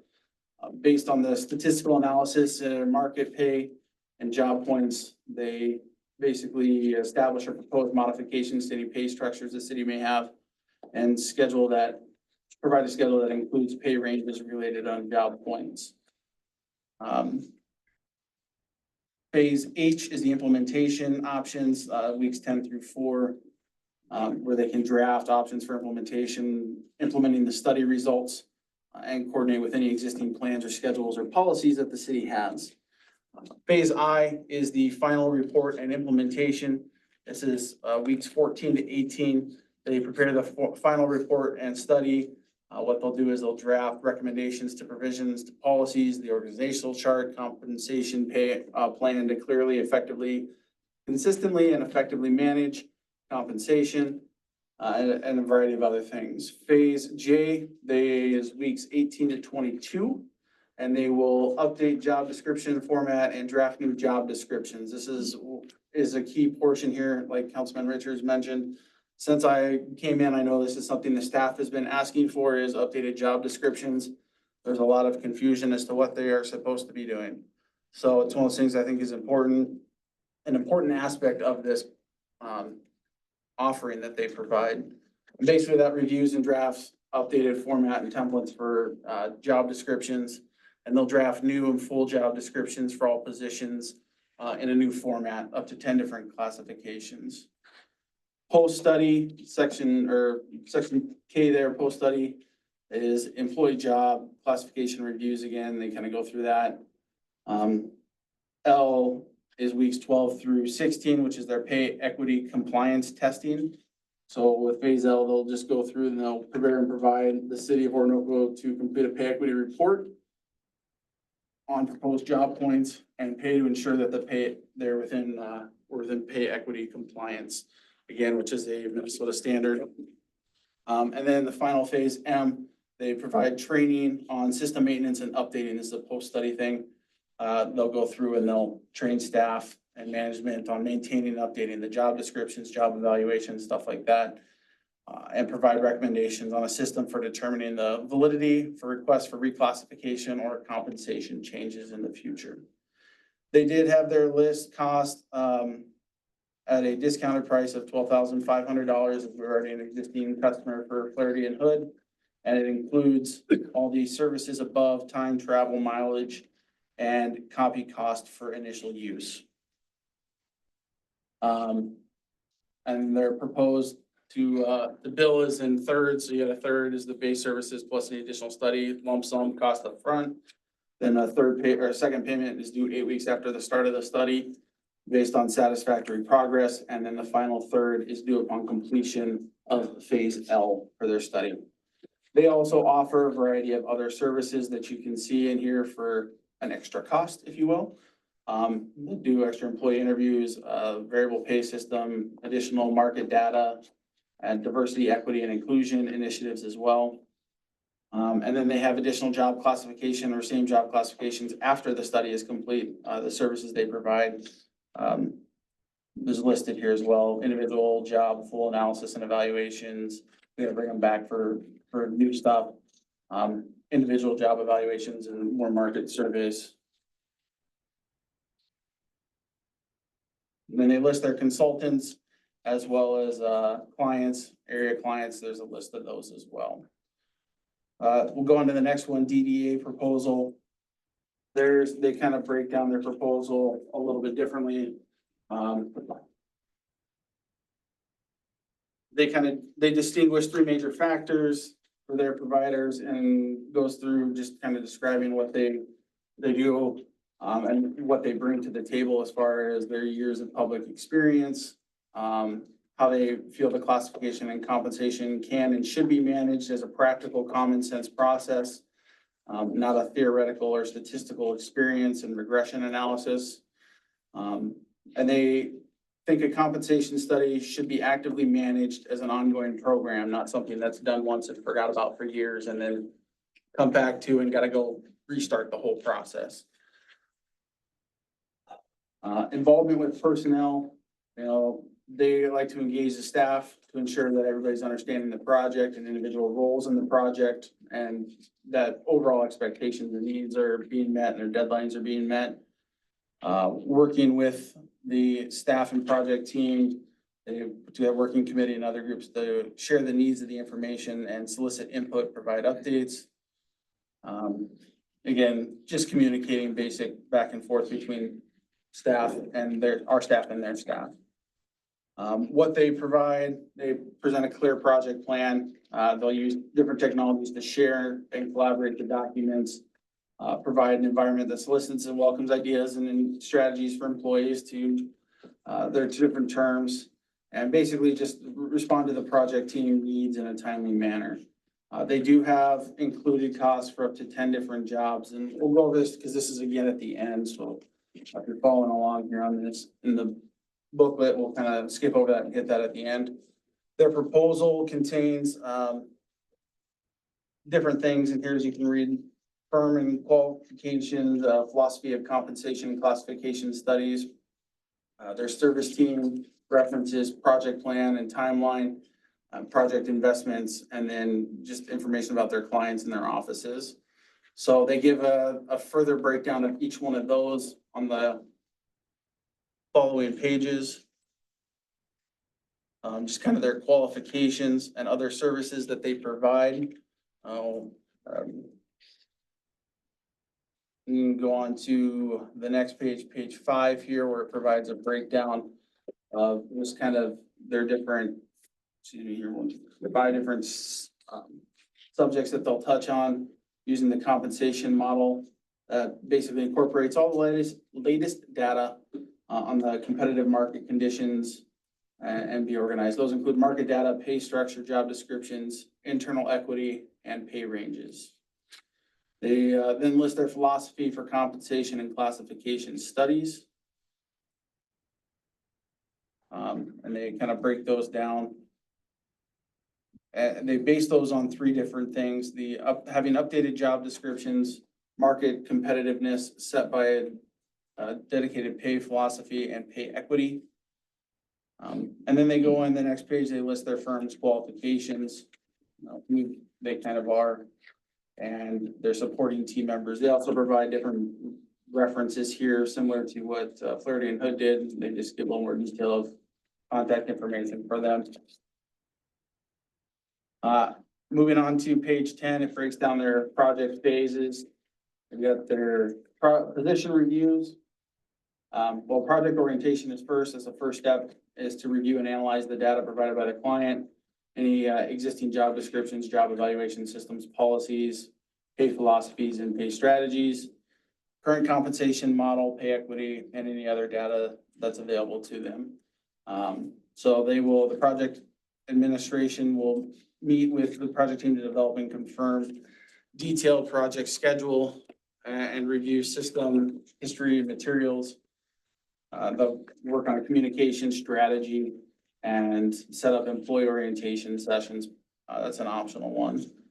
Then they'll move into a position review where they'll use the existing job descriptions and job evaluation system to conduct a review and analysis of the compensation structure.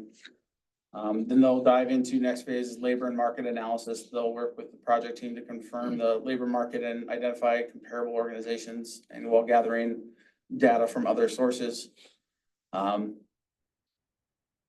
Basically, they'll collect data on, details on wage information on all jobs that are in common with these communities, not just a select list. And they'll organize the results using, graphs, charts, different ways to communicate what they're getting clearly to show how our current pay ranges and wages compare to those of benchmark entities. Next step in theirs is the pay grid calibration. All compensation and market adjustment recommendations will be evaluated, calculated, reliable implementation costs. And they provide 2 different recommendations when they do this. Basically to, give options to the city to be able to, what they would feel best or fits best for their city. And then they'll go through the implementation cost analysis, where they just outline the transition options and the next steps and the cost involved. Final documents, the last part is final documents and system presentation. That's where they'll just kind of review with the project team in draft format before finalizing and distributing anything. I view this a lot like some of the stuff we're doing now with WSB and some of these other ones where we're working on an EDA, where we're working on bringing these things together in a draft form with a project team before, distributing it as a final product.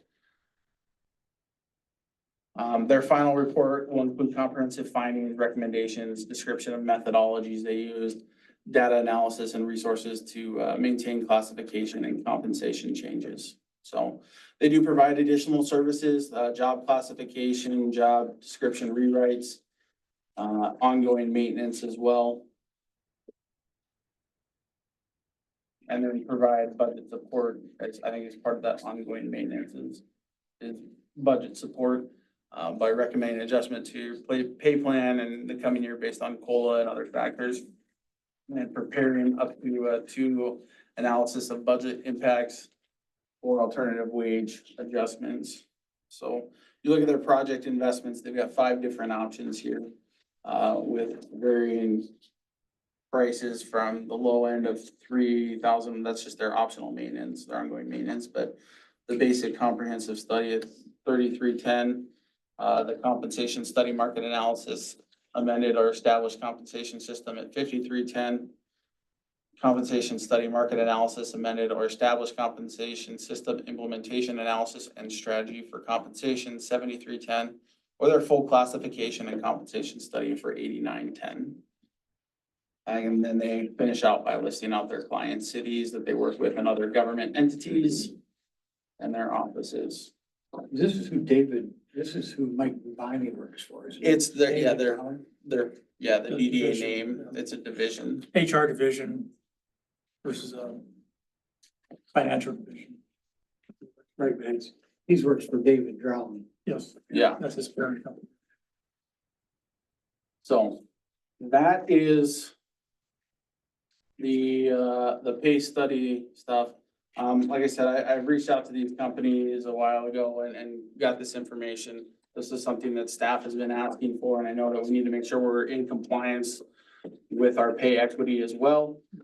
So conducting the study will help the city stay in order with required Minnesota state statutes for Pay Equity Act.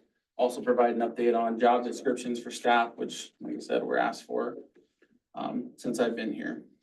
So my request is simply that city council select a company from the 2 RFPs received for the position analysis and wage study to be ready for the 2025 budget. That's the other thing is we're getting into the budget talks.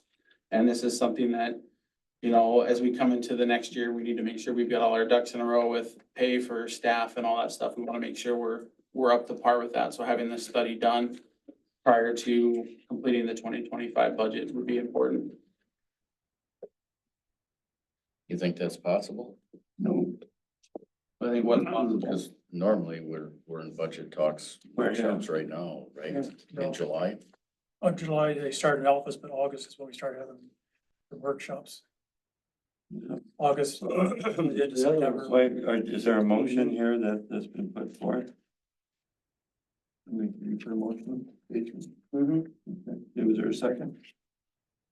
Well, I get to make a motion. That's something else. I'm just requesting. Yeah, I'm not making the motion. That's my request. Jason can't make a motion. No, I mean, is there a motion that's on the table? Yeah, I'll make a motion to accept the David Drown. DDA, yeah, well, the DDA. RFP. Over to Jim, you second? No, I didn't. I just was asking. For option number 5, we have it in their budget somewhere that we can. So where I'm looking at this for the budget, we've got salaries for staff that, we've got a position that hasn't been filled for half a year. We've got $29,000 roughly of salary money that hasn't been used up. That was the first thought of where to pull the finances from for that. Be able to pay for the staff study and staff wages and looking at that. Well, we know where we're at if we go with option 5, right?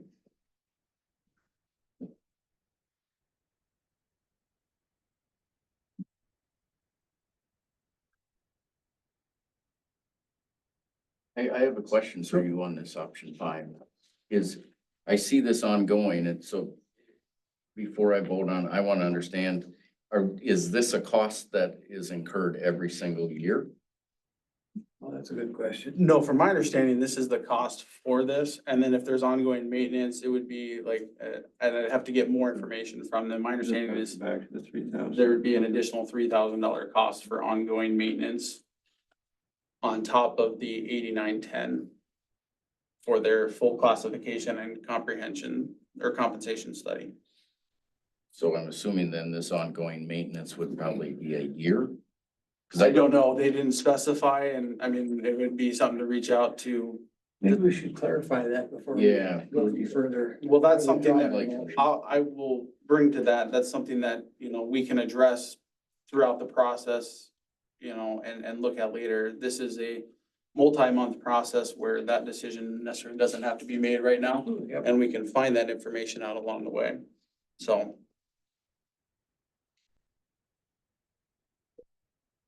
Okay. So,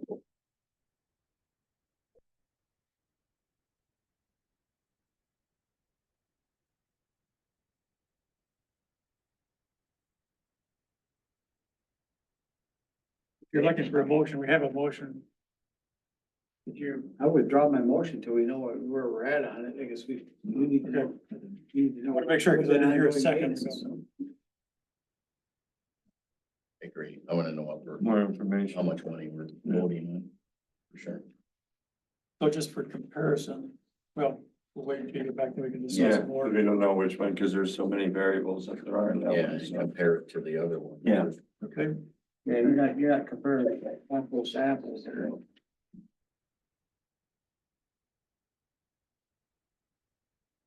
Okay, so let's request more information for next council meeting, correct? Yeah. That sounds good. And actually, if we could, Jason, if we could see some kind of comparison, you know, one to the other.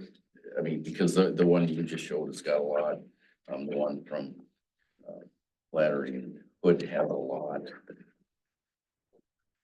Just in general. Yeah, side by side comparison. You're talking about side by side. Yeah, comparisons. are we getting the same thing and, you know, and if there's an annual cost, is one charging an annual cost and the other isn't, or, you know, I'm assuming, that's just an example. Okay. next item. Hold on, I'm not just taking that. What a bunch of clowns. I can't even believe this. It's crazy to watch. It's crazy. You gotta mute them. They come in muted. There should be a mute all. Okay, I'm gonna continue on here. So we did kick off 2025 budget review process. I've met with Mike Bubani to get an understanding of the city budget.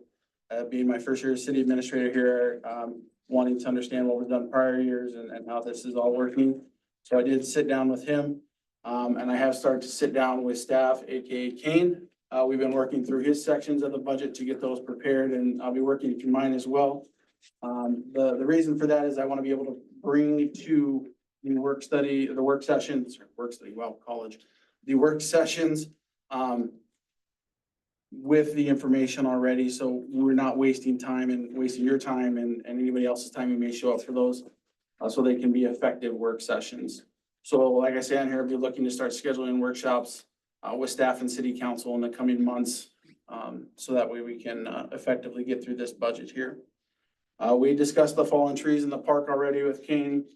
That stuff has been addressed. Damage to the city parks is still being evaluated, like we said. On to the next topic here.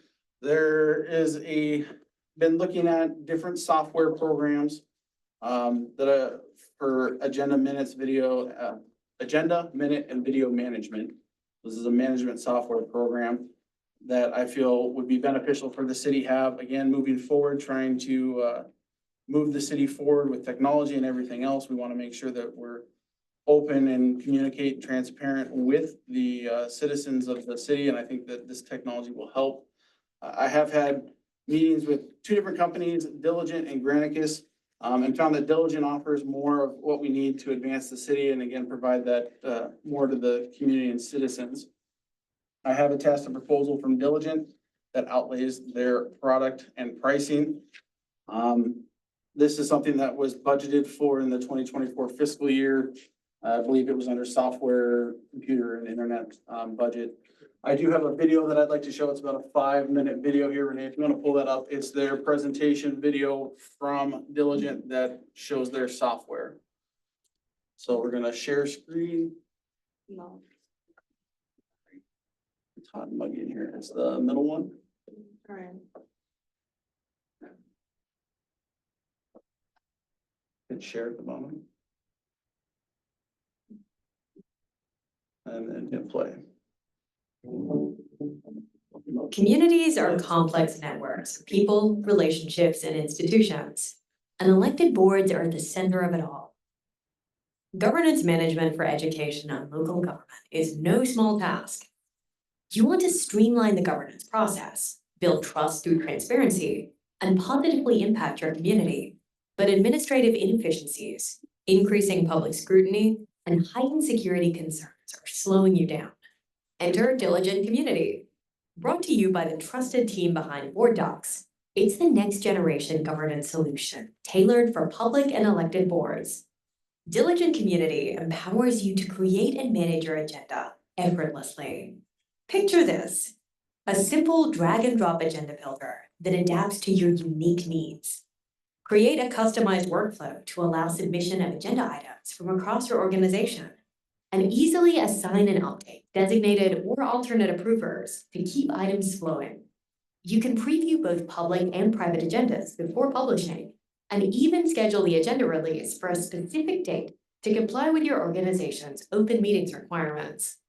Let's face it, ensuring that public meetings run smoothly is a key part of your responsibility.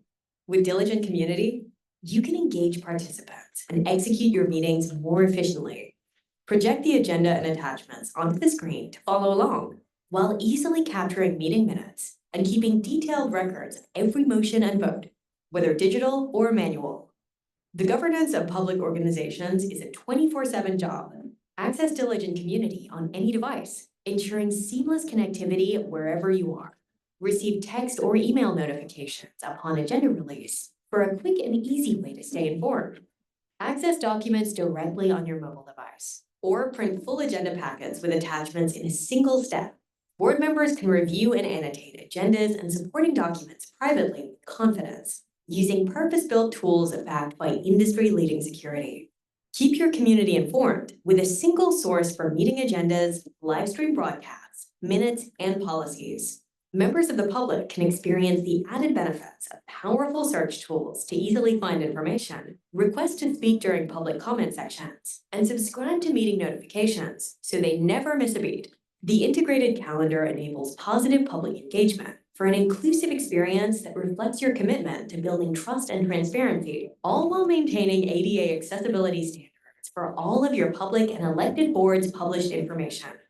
As public needs shift, Diligent Community is here with enhanced capabilities that go beyond the essentials. These add-on features are a powerful set of tools for public and elected boards, providing a tailored fit for your organization's advanced needs. From creation to approval, Policy Publisher effortlessly guides policies through each stage of your organization's policy lifecycle. Draft, review, and adopt policies, and publish to your online handbook with integrated Microsoft Office tools for seamless staff collaboration. Simplify your policy records and public requests.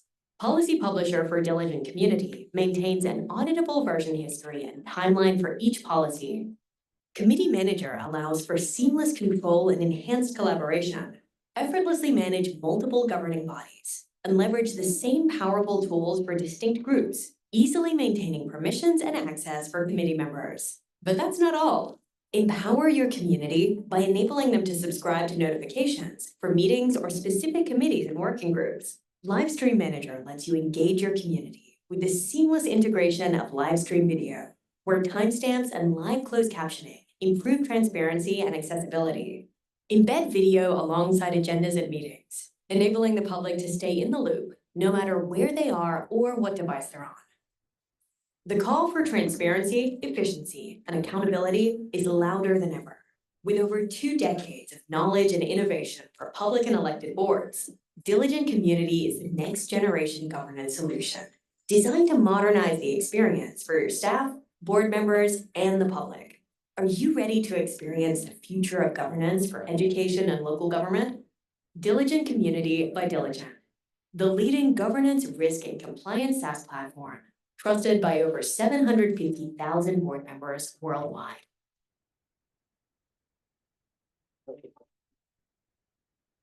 That's saying we don't need an auditor each year then? Don't need an auditor. Well, it's basically what it's saying. It's everything your auditor covers. Make sure your minutes and your agendas and all that stuff count. No, The auditor is. finance. Well, yes, no, but you also have you also have all your minutes verified each year. No, You sign off. you guys buy now. You guys sign off on and approve them. Anyways, so the proposal here, and Renee, if you wanna just kind of scroll along here, it kind of gives a breakdown of an overview on the third page. Oh, I think we went too far. One more. Oh. There we go. So this is kind of the overview, and just again reiterates everything they kind of talked about in their video there. We're seeing a lot of cities are moving forward with their technology, you know, and it's one of those things, you know, paper-bound processes are being outdated, and we need to keep moving forward with the technology that's providing out there. And they kind of reiterate that this does provide a lot of efficiencies, improved efficiencies, as well as, you know, allowing inclusiveness from the community, as well as a lot of participation from any of the city council or city boards, commissions that we have. We can use these for a variety of different things. It's not just for city council, it's for all the boards as well. So it allows easy access for members to update and put in things to the agenda if they need to right away. It just allows for better efficiency. If you want to go to the next page, mobility and inclusion for everybody. Again, they touch on their summary of their key capabilities, the agenda and book creation. You know, being able to have enhanced accessibility features, and just make things with easier access, powerful search capabilities. It was kind of cool as I went through this demonstration with the individuals walking me through this. You could watch the video, and while they're talking, you have the agenda on the side, and you can click on the item that's in the agenda, popping things up and doing that. I have spoke with other city administrators in the area. They were the ones who actually recommended this one to me, these two companies, because they use Granicus. And there's a lot who want to use Diligent, but haven't been able to make the switch over yet. So they've got a lot of support and approval from local administrators as well. They do provide good security and support. Be able to do that, they will provide training on their product to make sure that we can get everybody up to par with training as far as staff. So all the staff members can get trained at the same time and adequately on how to do this and use this. So why haven't they been able to get their switched over other places? Council members just like what they have. That's been my understanding. So goes into the pricing. This is the price quote that was given to me. It is an annual cost, $6,000 per year with an 8% increase each year expected. Like I said, that is budgeted right now in our computer internet budget. And that would be something that we could budget for in future years as we continue to use it. It does provide different optional add-ons, as you can see there. Video Manager, which does their live stream viewability with their agenda, like I was discussing there. That's a cool add-on feature that they have that I think would be awesome. That also provides timestamps to help generate and navigate through the live meeting for community members. You know, it shows different timestamps on the agenda. So if I'm watching it later, I can go down to a subject item and go, I want this, and click on this, and it'll pull the video right to that time because it's got the timestamp for it. They've also got automated live captioning, and then Policy Publisher, where they'll manage policy life cycles for different things. You see workflow, version control, and transparent record of every modification and history of previous policies. and things like that. And then they also provide searchable public, repository, basically, so the public can go back and search the databases for different policies that were implemented by council, commission, board, whoever, whatever body is using this. And then they give their terms and conditions here for that. So that is the software that I would like to request the city council approve the purchase of the agenda minutes video management software with Diligent at the proposed cost of $6,000 annually, with an annual cost increase of 8% each year hereafter, as proposed by the company, is my recommendation or request. How much training is For involved? discussion.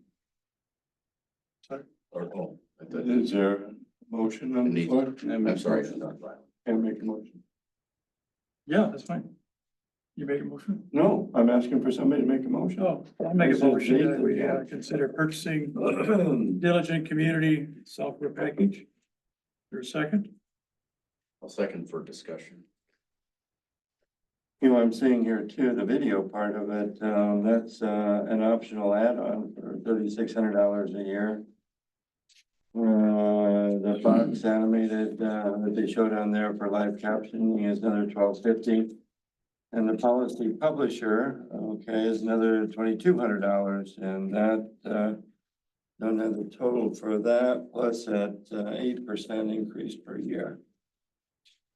I know that we need something, you know, there's no question about that, to try to get things done, you know, and organized, and I know that, like, going through this packet this last month, without having pages numbered and things moving around between back and forth, it's a nightmare to try to turn around and to make heads and tails of this stuff at times. You know, so. I just did some, well, and I guess I was thinking that the video, That's that the an video additional- piece came with it based on our discussion we had in our meeting last week, Jason. I'm looking, so if you look at 8%, and I'm just wondering if there's others out there that we could get bids, because we need this. We do. Because I look at it at 6,000 a year, but then now hearing that the video piece doesn't come with it, because I think that's critical. Yeah, you're looking at a total of this at $13,050. If you go with all of it for the first year, and then from that year on, plus 8%. Yeah, because I was just looking at 6,000 a year, and by year 5, we'd be at 8162, with a cost of ownership at over 35,000. But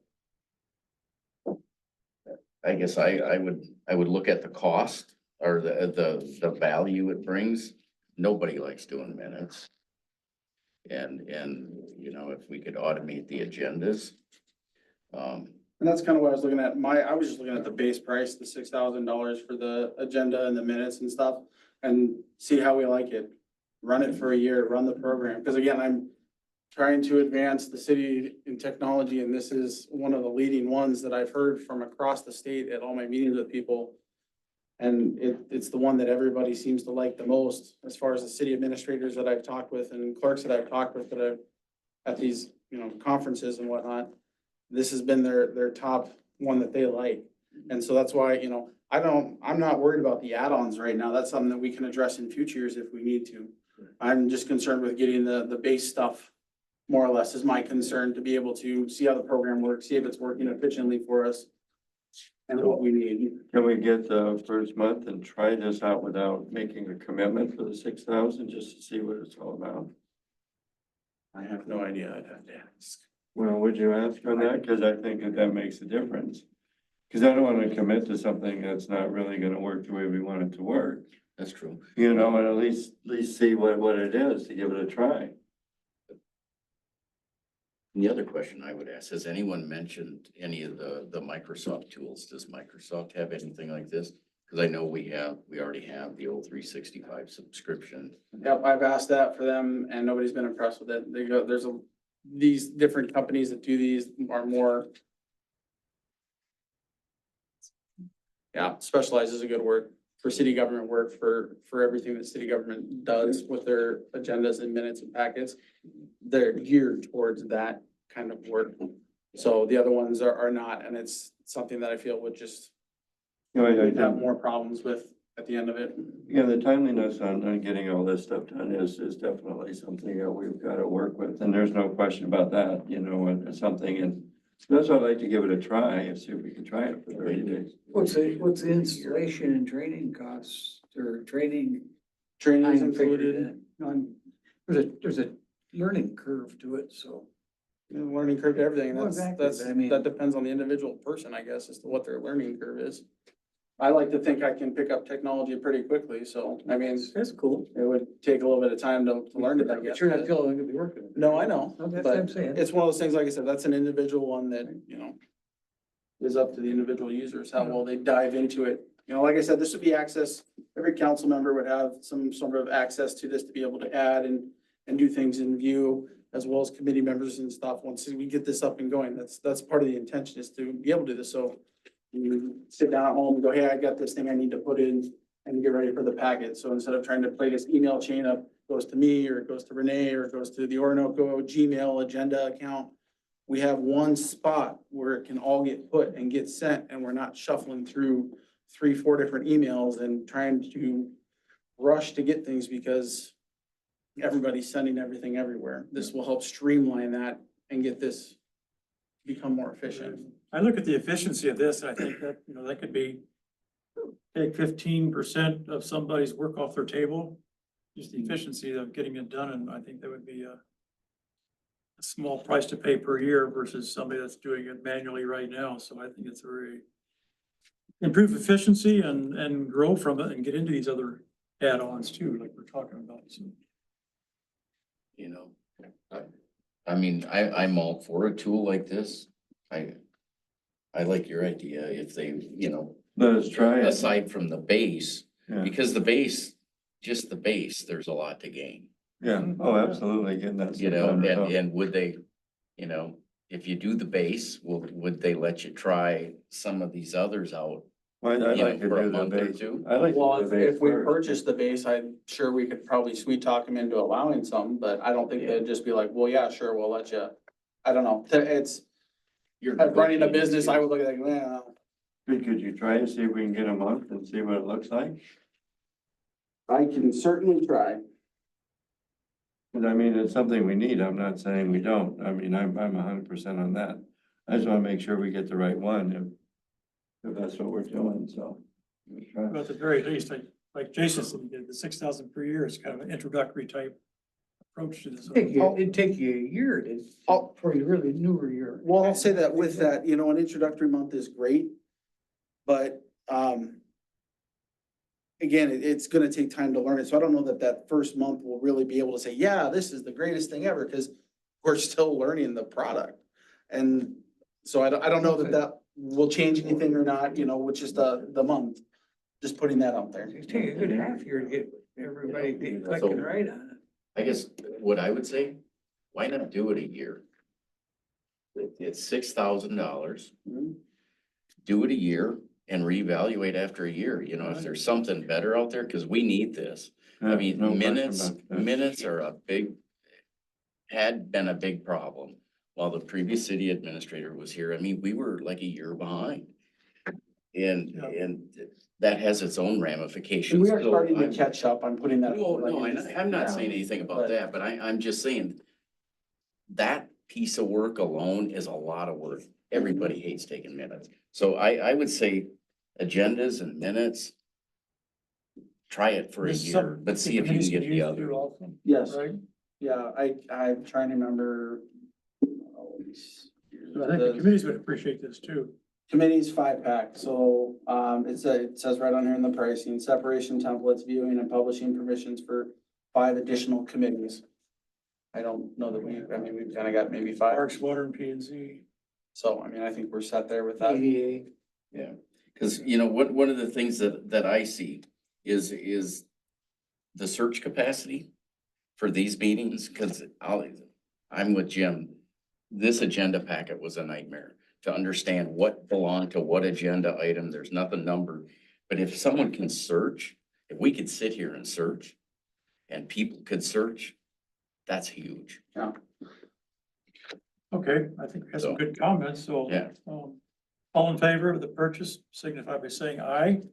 I, Opposed? It's approved. All right, on to my next topic here. Let's see here. Let's get through that. We did put out an RFQ for snow removal. It was put in the paper as well, correct? Yep. So that was sent in. We're still waiting to hear back. Haven't heard anything yet from anybody, but we'll continue to update as we get more information with that. And then there's been a lot of talk about a city comprehensive plan. My understanding, the last one was done in 2006. I definitely believe that's way out of date, and I think it's time to again move forward with conducting another one to get up-to-date information and trends to help guide the city into the future. Comprehensive plans should be done, every 5 to 10 years, really, at different levels, just to make sure that the city is meeting goals that are set by council. Without that, who knows what's going on? This is something for the citizens. This provides that transparency of, hey, this is where we're looking, this is where we're at. So I'm requesting that city council approve, sending out RFQ or conducting a comprehensive plan and figuring out what that all entails and getting that ball rolling, basically. Well, right now, we're We're doing Right WSB now, and we're we're doing WSB. CETA, it's like, and it's not 2006. We did 2006, 2016, we had the other adjustment that was done in 2019, 20, right, Paul? Looking at the future land use map that there is, so there's been stuff. I'm talking about a full comprehensive. Yeah, plan, not but just a I little just, portion. I think that honestly, at this point in time with what we've got in the works, it's just gonna muddy the waters. I think we ought to wait, and if you wanna look at this after we get all the information back, maybe next year to take a look at it, but at this point, no, I think we've got too many other things that are in the fire. But now, The EDA report will be out next week. Right, yeah, but WSP, but we're working on this stuff. I think to go and try to do this, it's gonna cost you a lot of money. And right now with the other things, I think when we get all that information back, then we can take a look at that next year if that's what it is. But let's get that information back that we've got it. Then you've got that much more to give to the people that are gonna be doing the comprehensive plan. can I try to sell it this way? No. Okay. I'm going out with a request for. It's 10-10, okay, so I I know, mean, but it's I'm like, going out come with a on. request for a quote, and I'm fine, that makes sense, yeah, let's wait until future years, but I think having that quote, so we know what to prepare for next year, having that something as we come into budget talks where we can go, all right, this is what it'll cost, maybe we wanna do it next year, or maybe, nope, this is still way too much, let's push it off another year to 2026. At least getting a quote, so we know what the cost will be for future years. Obviously, there will be some increase, but so budget. for budgeting stuff, So basically. then you'll know at least Yeah, what the potential cost is. We can look at budgeting it, whether it's, whoever it is. Yeah, cause I just don't think for Yeah. right now, I think you're premature. yeah, I'm not saying like we get Yeah, the we quotes just and we do a gotta do it, quote, I'm just so saying, we like, have a I wanna be able to budget for future years.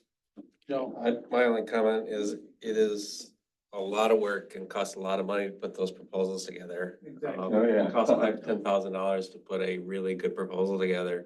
If you want a Yeah. budget number, call and ask. well, that's what You've I've done one typically done before, with yeah, most of them, so- is I'll start working and just talking and figure out, cause I don't know, like, this is great information. I'll figure that out along the way, Maybe but they can give you an average or median. and I'm fine with that, I just wanted city council to say, yeah, go ahead, start looking at that, just for these purposes. Okay. So it's understood. Maybe a place to ask would be to call around some of the other city administrators, see when the last time they did what they spent on them. I think Joe's really right there, because I think, if I recall it, 2006, we spent Yeah, a chunk of it is. change. There's- when there's they a lot of put work together. done. So I'll make a motion that, That was Jason in can 2006. do an RPQ or or RFP. or RFPs. No, It's- no, it's no, here an at the RFQ. Well, it says here. I kind of figured that one, that was Yeah. probably supposed to be a P, an Yeah, I app. call them RFPs. But anyway, get an idea on Proposal. an average or median cost to put a proposal together. Yeah, and I mean, it's, I'm looking at the time too, guys. Yep. It's 10:15. It's a long meeting. So we're not even halfway through, so. So I'll second that motion. Any other comments? Great. Timing is great for budgets and lined up. All in favor, signify by saying aye. I, Aye. Oh, same sign. It's approved. My final thing, just as an update, I spoke with local city administrators about, the possibility of conducting a joint housing study. This was suggested by the city of Byron. They're working on putting together a housing market study that's specific to Byron and the Olmsted County and some of the other surrounding counties. They don't want to focus on Rochester and it's the greater Olmsted County area.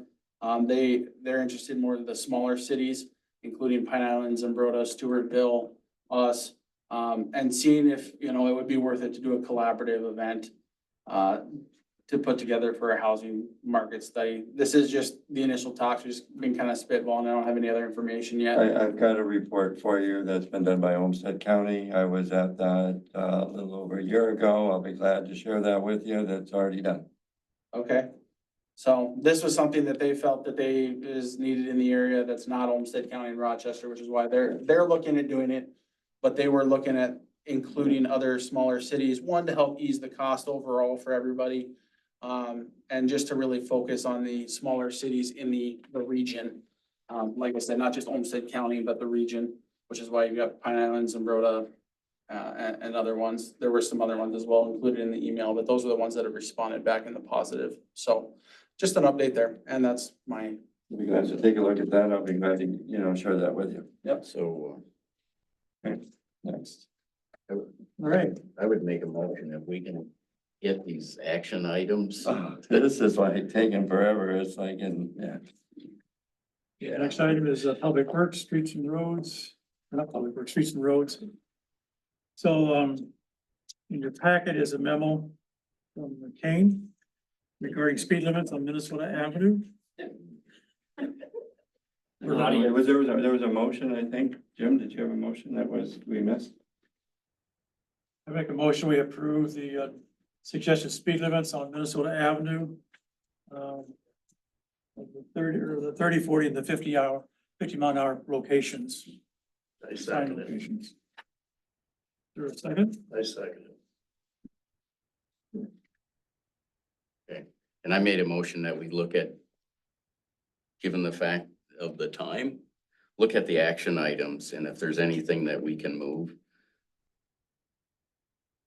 them to the next meeting. If I could speak, it's Diane from Two Sisters. Is there any way that we could get action on the agenda item for our liquor license? Yeah, those are important That's things. what I'm talking about. Absolutely. Oh, we're gonna finish with this. Thank you. And to your comment, Ryland, I don't think any of us knew this was gonna go past 10 o'clock. That's the No, only reason I'm making. I mean, that's, I yeah, I probably mean, would, yeah. So that's- There's a lot on the agenda, so. Okay, so we gotta jump around. We need a vote. We got the motion. and the Let's second. take care of the speed limit change and we'll pull ahead some items with the rest of the council. So the speed limit change, is a diagram showing where we'd like to move the speed limit signs. Where it's current, in yellow, green, and blue. To, a proposed. And, I think the discussion started around Dollar General and just working forward. Go ahead. Yep, so we're just be moving the 30 mile an hour speed zone further south and the 40 mile an hour speed zone further south.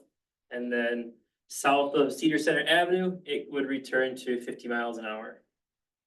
The Cedar Center, which side of the gas goes at the bottom or the top? South of gas. it would be south of that, I think, yeah. So, Okay. So what I'd like to do, if we do this, and I'm not against that at all, you know, I mean, I try to slow down and watch what's going on in Minnesota Avenue and yeah, you're coming down the hill. It's like, it's hard to slow down to 30 going down the hill, you know, off of that, so. But I would like to keep track of what the reality is when you put that sign up there. How many people are actually abiding by that and obeying that law, so. So, in the last 15 days, we've had 23, almost 24,000 cars. And 17,000 have been in violation.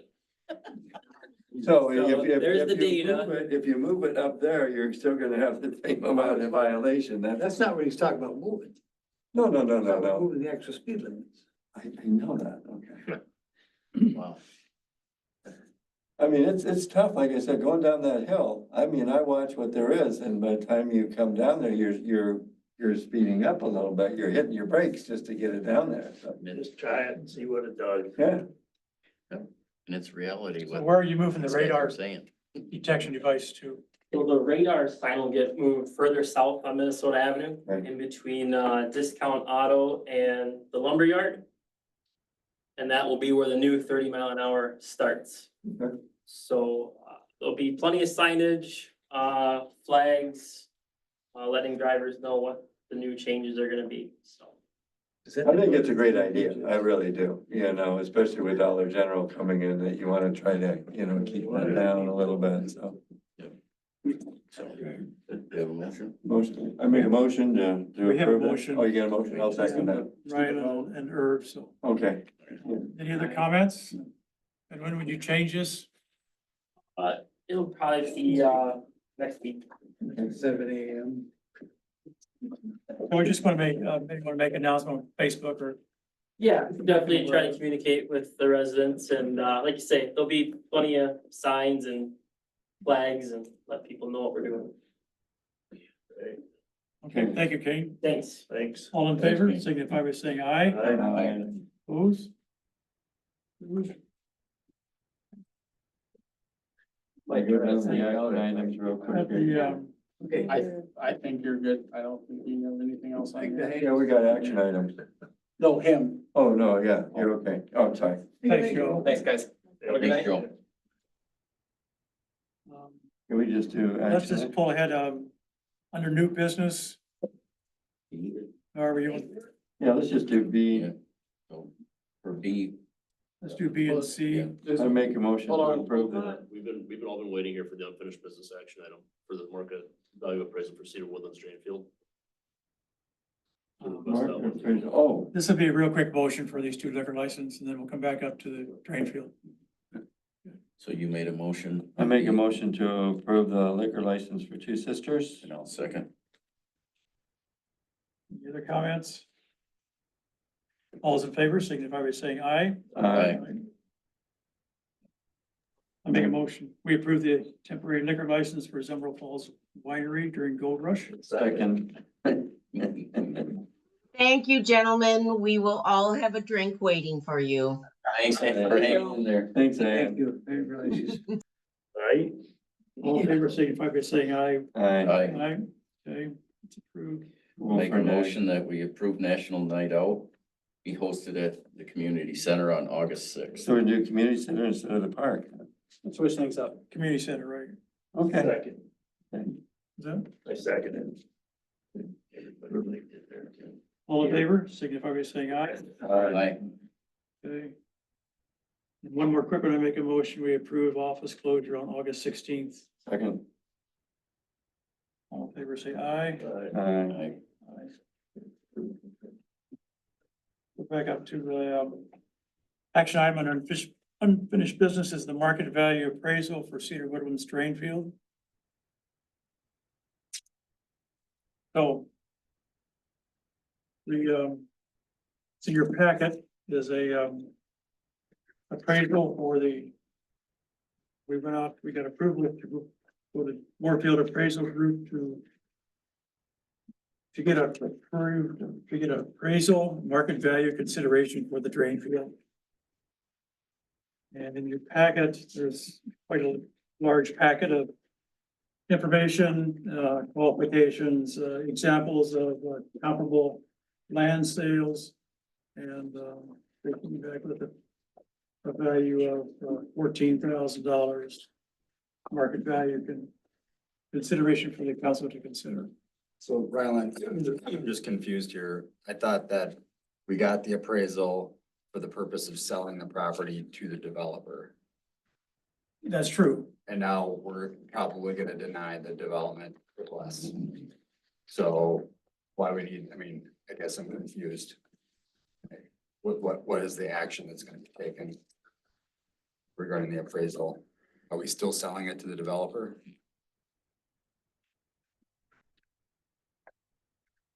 I think we gotta. Well, I would say table we it. have to wait down until. Yeah, I think we gotta table this. Yeah, I don't think there's, I mean, there's not much to do. I mean, I think there's. No, it's a good point. There's the That's- issue of the fact that the development agreement requires transfer of the lot to us. But that's really not related to the appraisal at all.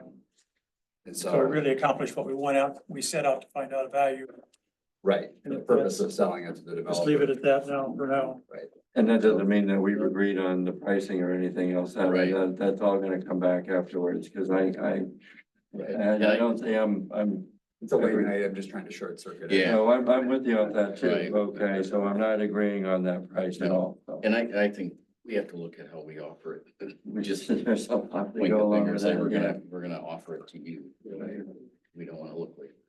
Yeah. Shady. Okay, so that's the table to later. Okay, And then Ryland, can I head out? I'm sorry. Yeah. Yeah, I was waiting for that one. what that, I was waiting for that one agenda item. Do you mind if I head out?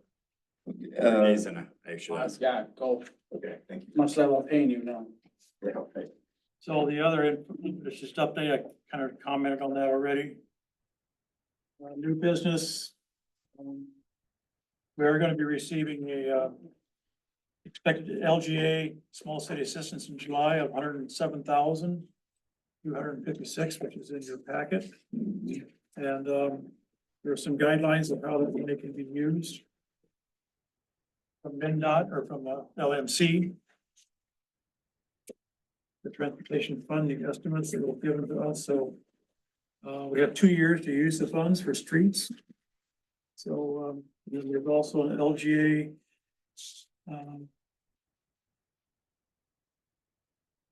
Certified LGA of $143,000 that comes in.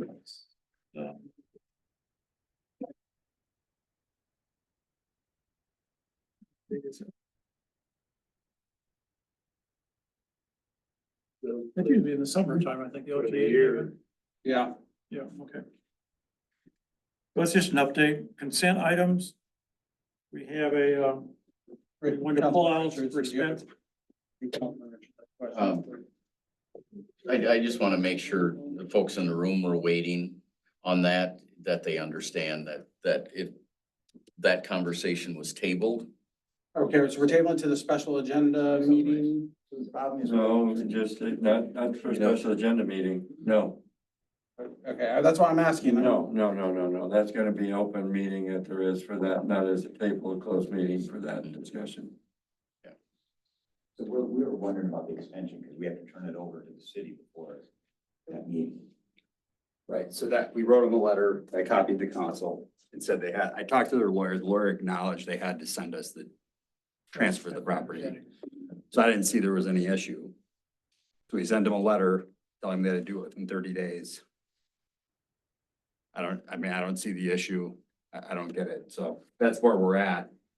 If they don't transfer it. From them, so we make sure they understand what's going Well, on. I think if they don't transfer the property, then the council will have to address it at a later meeting, right? Okay, Yeah, About what you want to do. yeah, okay, so we'll just do it that way and we're not gonna transfer I think- that. Right. Yeah, I gave we're 30 gonna days transfer it because I was trying to time it with the development, Okay, right? all right, But the development's gonna yeah. probably go down, so. You know, we can just address it at a later meeting. I mean, it's a Okay. lot. We just don't want legal action. No, there's not gonna be any, he's not gonna do it. Yeah, so it's gonna be tabled. So you don't have to worry about the 30 days. Yeah, I do think the city needs to address that. 30 days still in play. No, I mean, that's No, just a. no, it's So you let the attorney know that? Yeah, just let them know that you're okay. that's an arbitrary deadline, I'll do that. That's an arbitrary deadline. I think there was urgency when I put the 30 days in because we thought we were gonna approve this development. We needed, Exactly. we had to get it going. So now there's not urgency. So we'll just address it at the August meeting, is what I would say. Okay, just so they're not in trouble, so they get you. We a letter. Can we get a letter because it says if we don't, you're gonna file legal Well, it's not up to me. No, I know. Yeah. I mean, So I can, Jason can send you a letter if you, just, I don't know. do we have to We'll motion? work on something. Yeah. We'll get a letter figured out. We'll work on it. I don't know what that'll look like right now, but we'll work on something. I can't file lawsuits without you guys approving it. Yeah. I mean, I think that's where this is going That's- quickly. The but city's not doing that. So we'll work on something, get it sent out this week. Before So, the deadline. Yeah. yeah, I don't know what they. Okay, you might want to contact your lawyer too and let her know that that's what's going on and is coming and. We'll talk tomorrow about it. Okay, fair enough. Thank you. Thanks, Mike. Drive safe. Yeah, thank you. Squirrels are out there at night. Yeah. So you wanted to pull some stuff, oh, on the consent agenda, everything is okay, except, I get that. All wanted something pulled out, but. what do you want to pull up? I wanted to pull out of there, I wanted the expenditure report and the check register. And a couple of questions.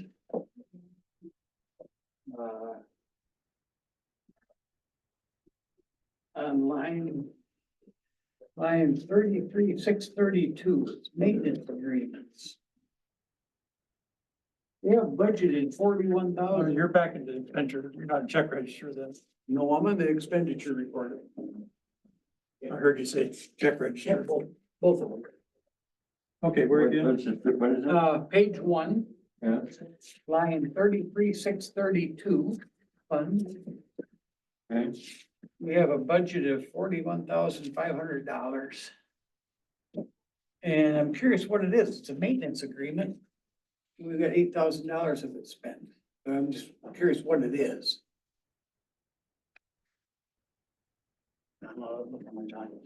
Oh, I understand that. That's what, I'm just curious what it actually is, because there's budget money there if we needed it. That's 33, 632. that's money that's brought in on maintenance agreements. Well, this, It's a revenue, so it's money that's brought in, so it's So expected. that would be most of the cost security. Yeah, the agreement cost money security that's been agreement. brought in. the what? The Sorry. cost security agreement money that we've brought in, that's where it goes under. Yeah, so the 41.5 was an expected, what we could bring in for revenues. And then the 8,000 is kind of what we've brought in from the revenues. And then other revenue, line 36,200. We brought in $7,000 more than what we budgeted. We brought in 15,160 and we got an extra $7,000 sitting there. Building permits, maybe? I don't know. I don't know what the line number is. I don't have it in front of me. 36. Okay, I don't have it in front of me, so I don't know what it says. If you have questions What are like we this looking at? before council, it'd be good to check What are we with looking at? Renee before to save you some time here too. Sit down this afternoon, I don't want to disturb her either, she's got things going on. So you're just saying there's $7,000 still in. Yeah. Yeah. Good, it's more. Revenue. Well, if you wanna get to us with those questions, we can dig into them and get to the answers for them, but We're at contract labor, we're at 2,495% of the budget. page three. Page 3, Under line expenditures. 42,297. We're at 2,495% of the budget. Without having my 40, computer in front of 42? me, I have no idea. What is it? 42 what? 42,297. 7 from the top on page 3. Now, contract labor. Okay, it's not. 42, 3. 297. Contract labor, oh, okay. I don't know what. I do know, is that some of the contract stuff where we get in, we pay, and then it gets reimbursed type stuff? I don't know. Possibly, without having my computer to pull any reports, I have no idea. Okay. If I could say, if you can get us these questions ahead of time so we can pull reports would be great, but coming up here without a computer, Makes. I have no idea Yeah, what this is without pulling it up. we also got 42,305 legal fees and we're at 40,193. And we had budgeted 27,000. And this is only July. Lot going on.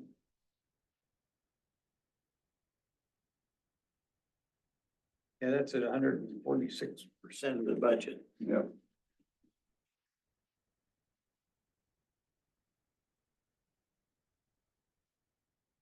Then on to Anything else? there? Then on to the Paul? check register.